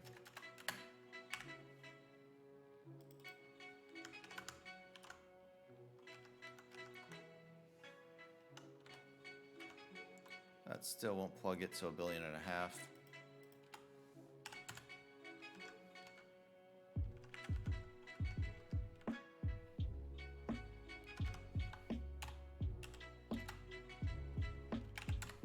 Have that grow.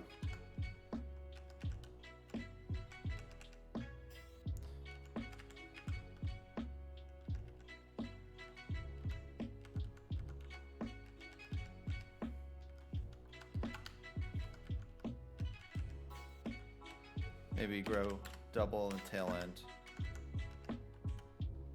Oh, I know why.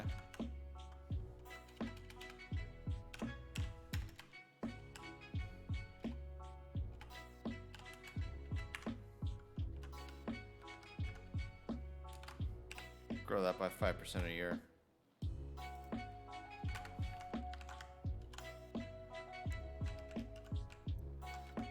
Still negative in the back half, so we'll go and push that up.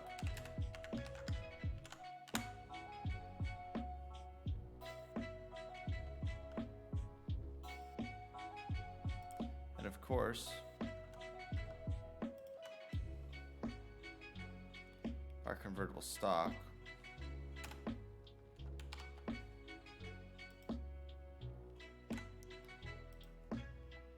will grow.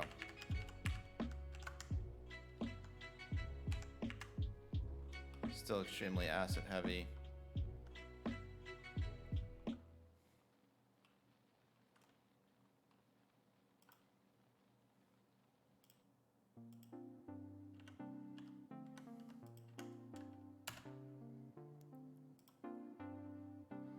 So we'll go and do a little plug.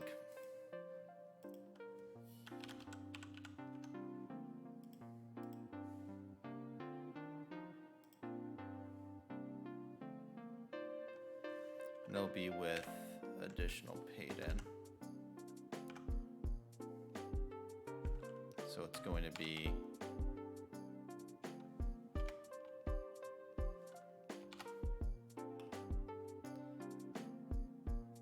total assets minus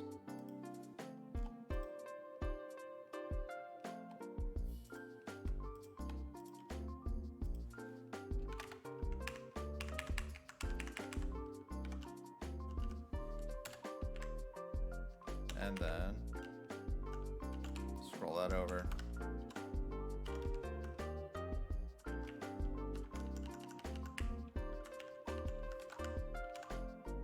And that over. There you go.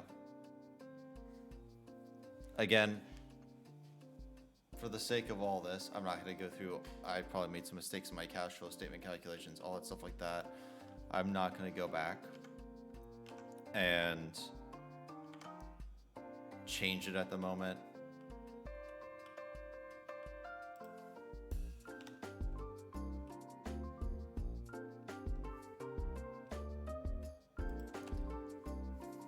Yes, I know.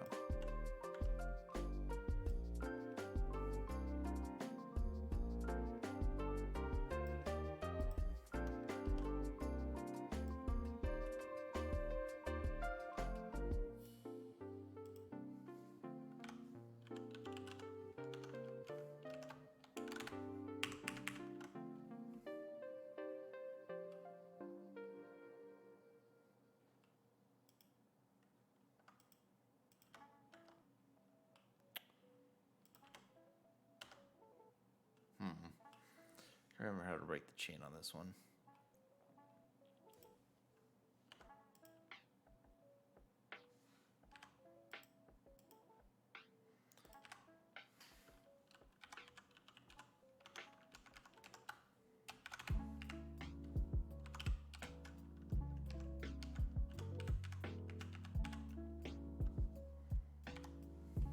Oh, I know how I'm going to go and do it.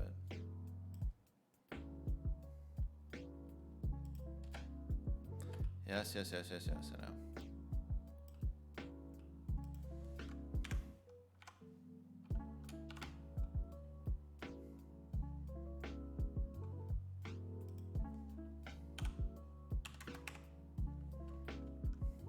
Well, no one in the world is getting 10% interest on cash at the moment.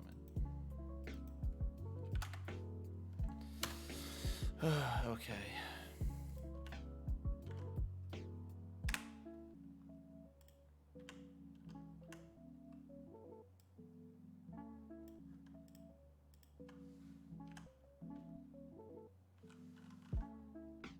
We'll do it as a percentage of the previous year.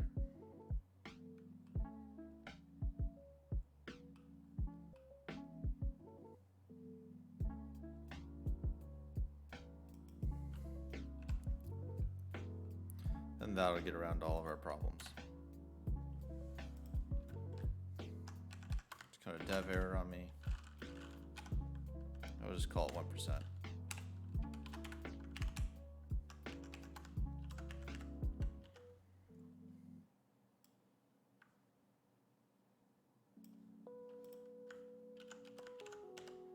There we go. I could go and change the share balance because of all the equity, but I'm not going to. I'm going to be a little bit lazy there. But that ends this portion of doing income statement, balance sheet, and cash flow statement. Again, I did some things wrong. That's why I got such a weird calculation there in my cash flow statement. So, you know, I mean, this is for educational purposes, and I showed you how to do most of the stuff I know very much correctly. And like I said, I could fish through cash flow and try and make it all correct and all that stuff like that and really do it, but it'll take me a lot longer than it will for me to just do this live on Game Now and cut it up. So hopefully you guys enjoyed. Make sure to like, comment, subscribe, and you know, let me know how you guys are doing in your own models.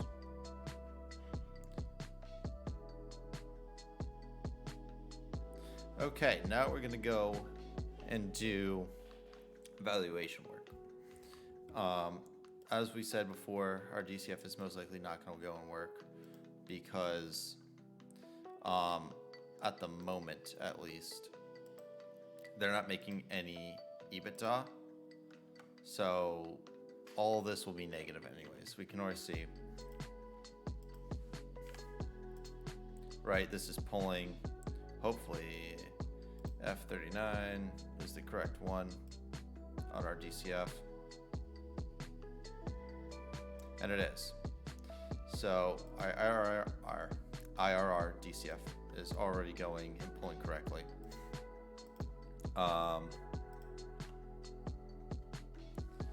This, we'll just have to go and double make sure that it's pulling the right cash. And it wasn't. There we go. That's all correct. Taxes being all based on that. Tax after EBIT. CapEx. We'll go down to our CapEx. Actually, it's CapEx plus acquisition, so we'll go down there. This is another reason why I really love having panels, because I can go, okay, where is it? Okay, it's right there. And it actually looks like it was being calculated correctly.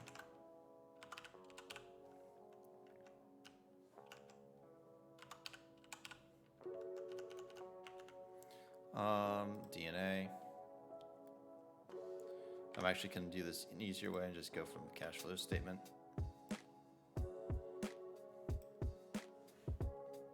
DNA.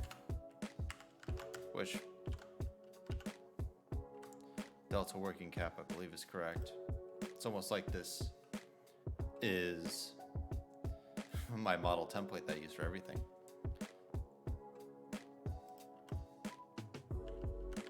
Shares outstanding. And I'm going to go and put in the current price too. I'm not going to have it pull from, actually I will go and have it pull from where it currently is.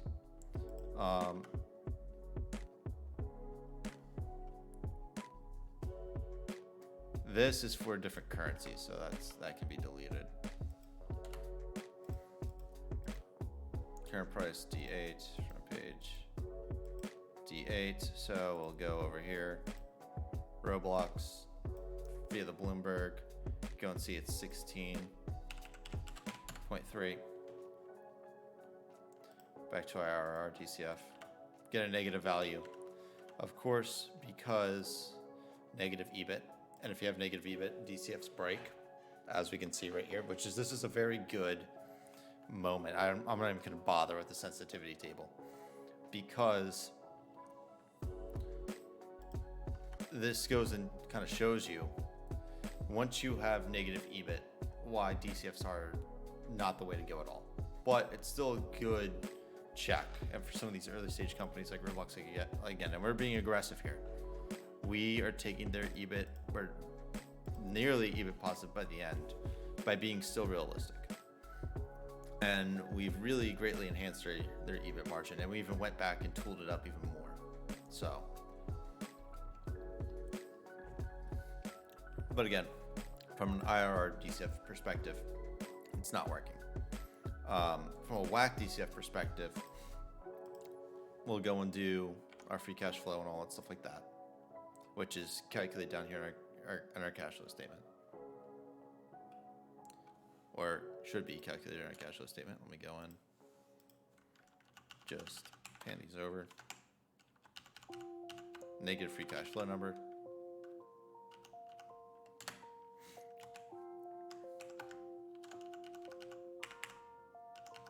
Actually,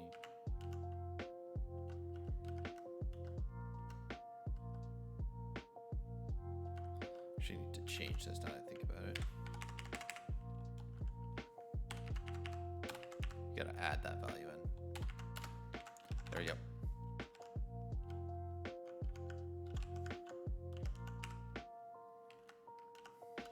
And this is also because we have negative cash from working ops, which could, like I said, be a problem from what I was doing in my cash flow statement. Probably down to how I was calculating right here, because that really gave us our negative cash. That and having negative EBIT, negative net income really hurts them.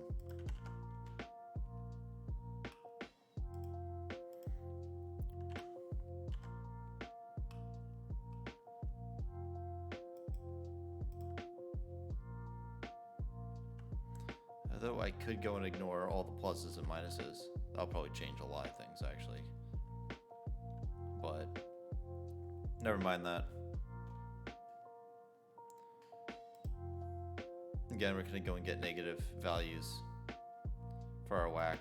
Debt, there is no debt. Shares outstanding, we'll just use the one from IRR-DCF. And we actually go and get, surprisingly, a positive value.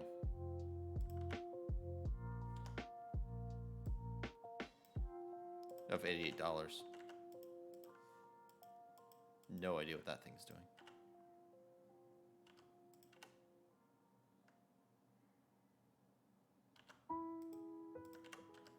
Because this is also taken into account our terminal growth rate and all that stuff. So all these will start tuning in. Free cash flow multiple. I won't go and put in. So far, $44 stock price is what we get. Because our WACC does go in, tune these up, grows them. WACC right now is 0 though. So what we'll go and do is do our WACC. Risk-free rate. Thank you from the fabulous people over at Bloomberg. We're going to be able to go and do all this incredibly easily. Risk-free rate. We'll do US 10-year generic index.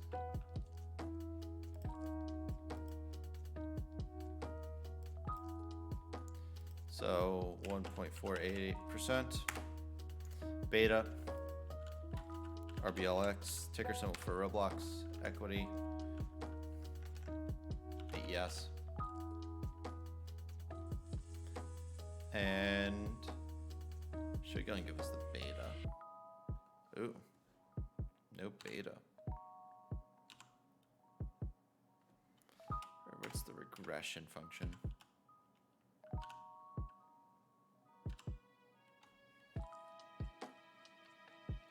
HRA, there we go. So Roblox, we'll go and do S&P 500, so we'll just do, there we go. Manually calculate our raw beta of, I'll do the adjusted beta of 1.5.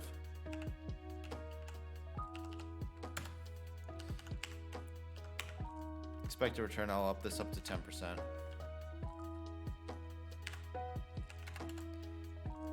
CAPM, 14%. App cap, all that stuff we'll go and do here in a sec. But it's going to be, WACC is going to be times that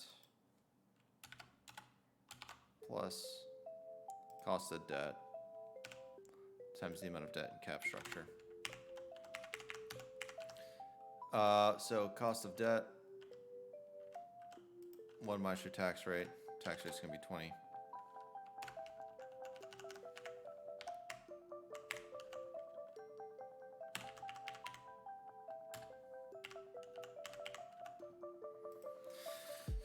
We'll do DDIS.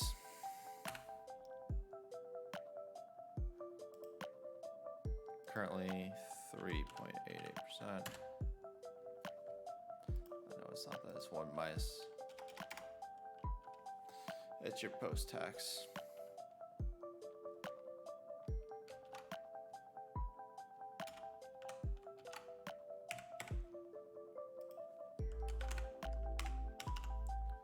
Then we'll go and do WACC here. I never use the WACC that they give. What I do is I just use their percent of equity cap structure. So equity right now is 98.7%. Equals 1 minus. And there we go. There's our WACC, 14%.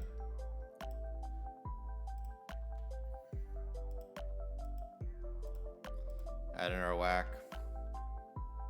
And we get a negative value. Because again, negative free cash flow goes and does that. This is where it's going to get fun, is doing all of our discount multiples. So price to sales multiple. So market cap to sales. So, and we'll go in. Actually, we could go and use our current market cap, can't we? Our DCF has their market cap. So we'll do IRR DCF market cap, which we will go and lock because we're going to be doing this for a lot of them. I think our first discount multiple is 2021.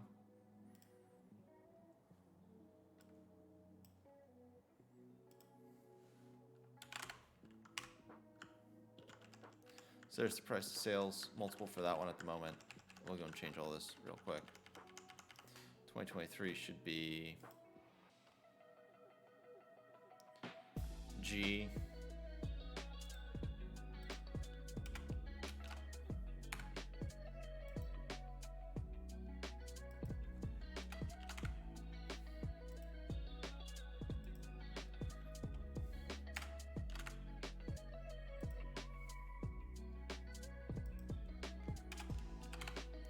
So there you go, got those all in.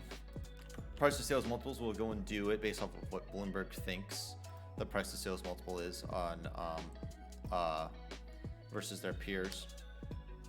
So EV to sales, we'll go and grab their enterprise value, and which won't be that much when we think about it. EV EBITDA, I'm not going to even bother because we know that their EV EBITDA is quite low.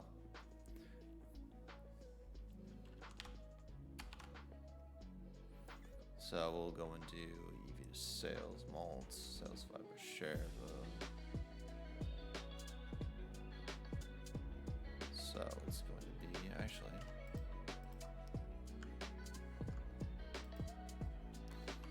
if we go and lock in all those,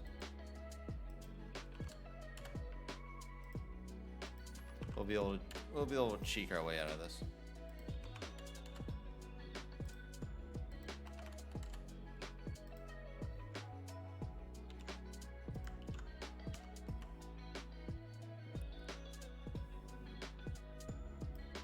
So we'll just go and use our market cap. Well, no, it'll be our I gotta reverse it.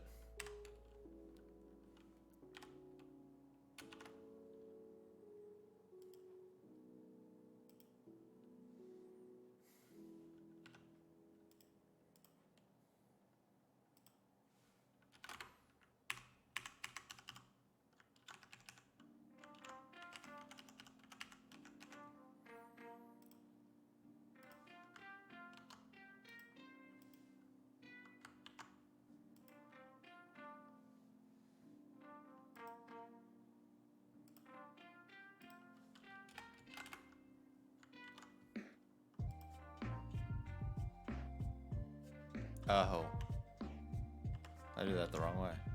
This should be G.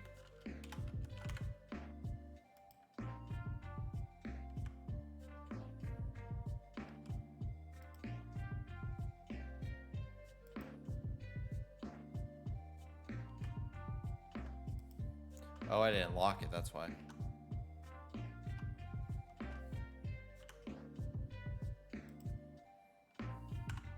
There we go. Now we're all going to be set.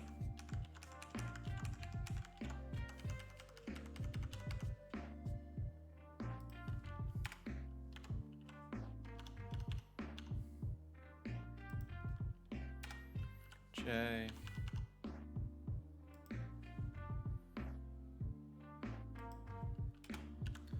M.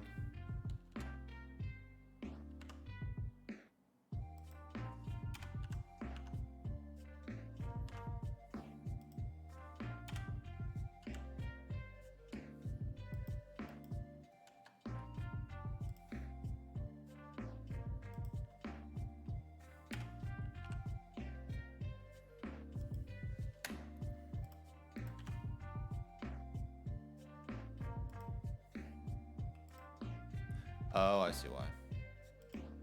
Let's just go and double check actually. 2027 should be M. No, it should be K.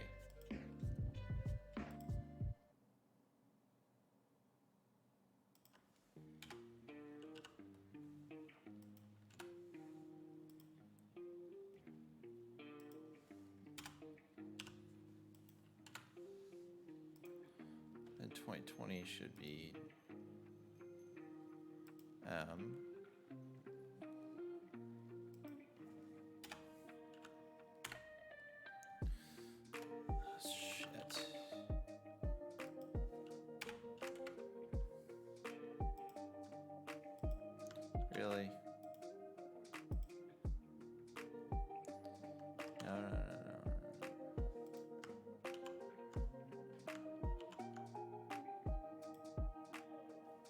This should be M.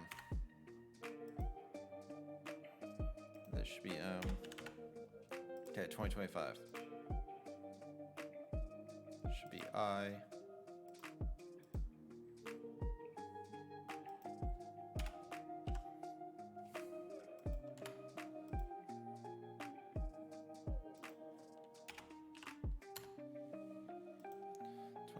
Should be G, so those are all correct. Cool, now the fun part really begins.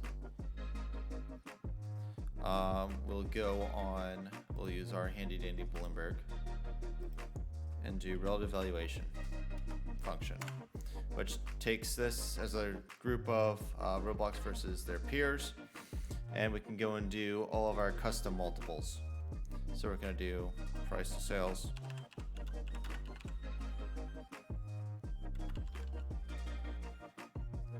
Best PS. We'll do blended forward 12 month. I don't see why not. Add.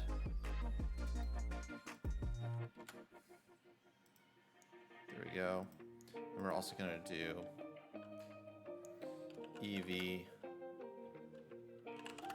sales.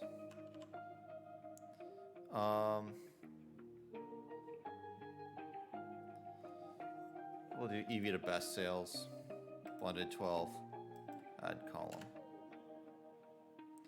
So, best price to sales currently, or we'll do the industry average, is we'll go and call it 5. Then we'll take that, we'll just add by 1 every year.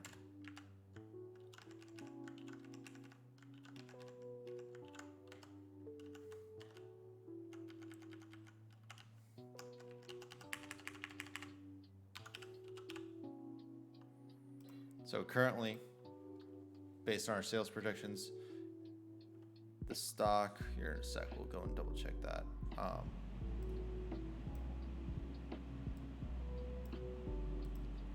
EV to sales is we'll call it 4.5 again, be generous. And we'll do the same thing we did here. We'll add 1 every time. Let's see where we get.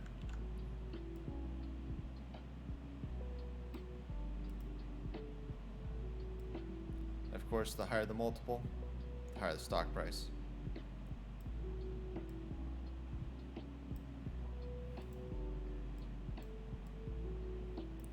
But at the same time,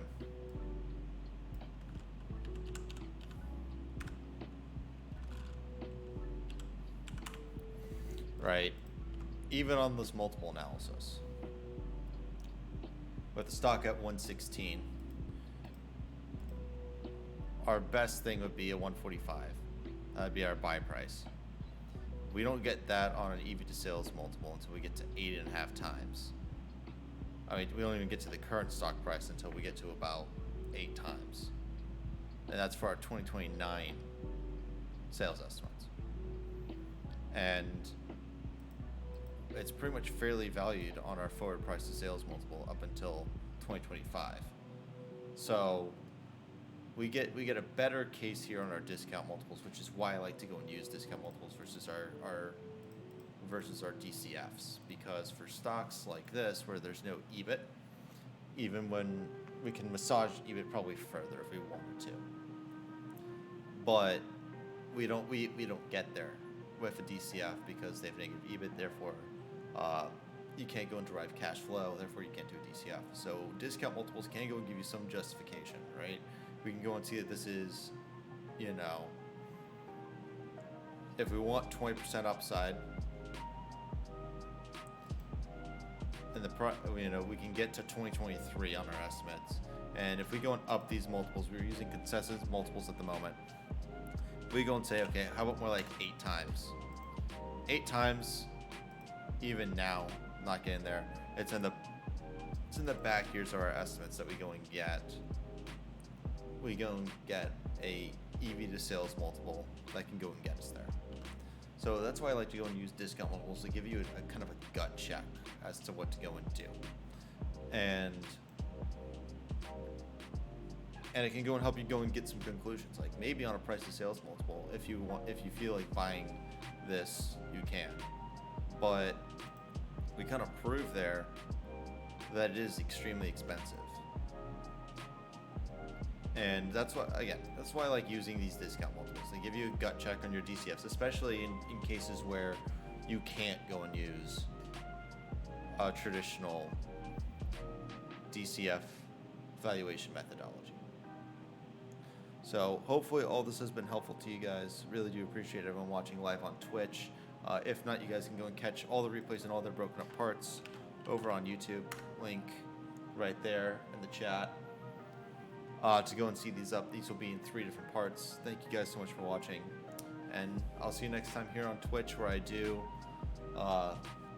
pretty much every Friday, Saturday, play some video games, answer some questions. If you want to bring your finance questions, go right ahead.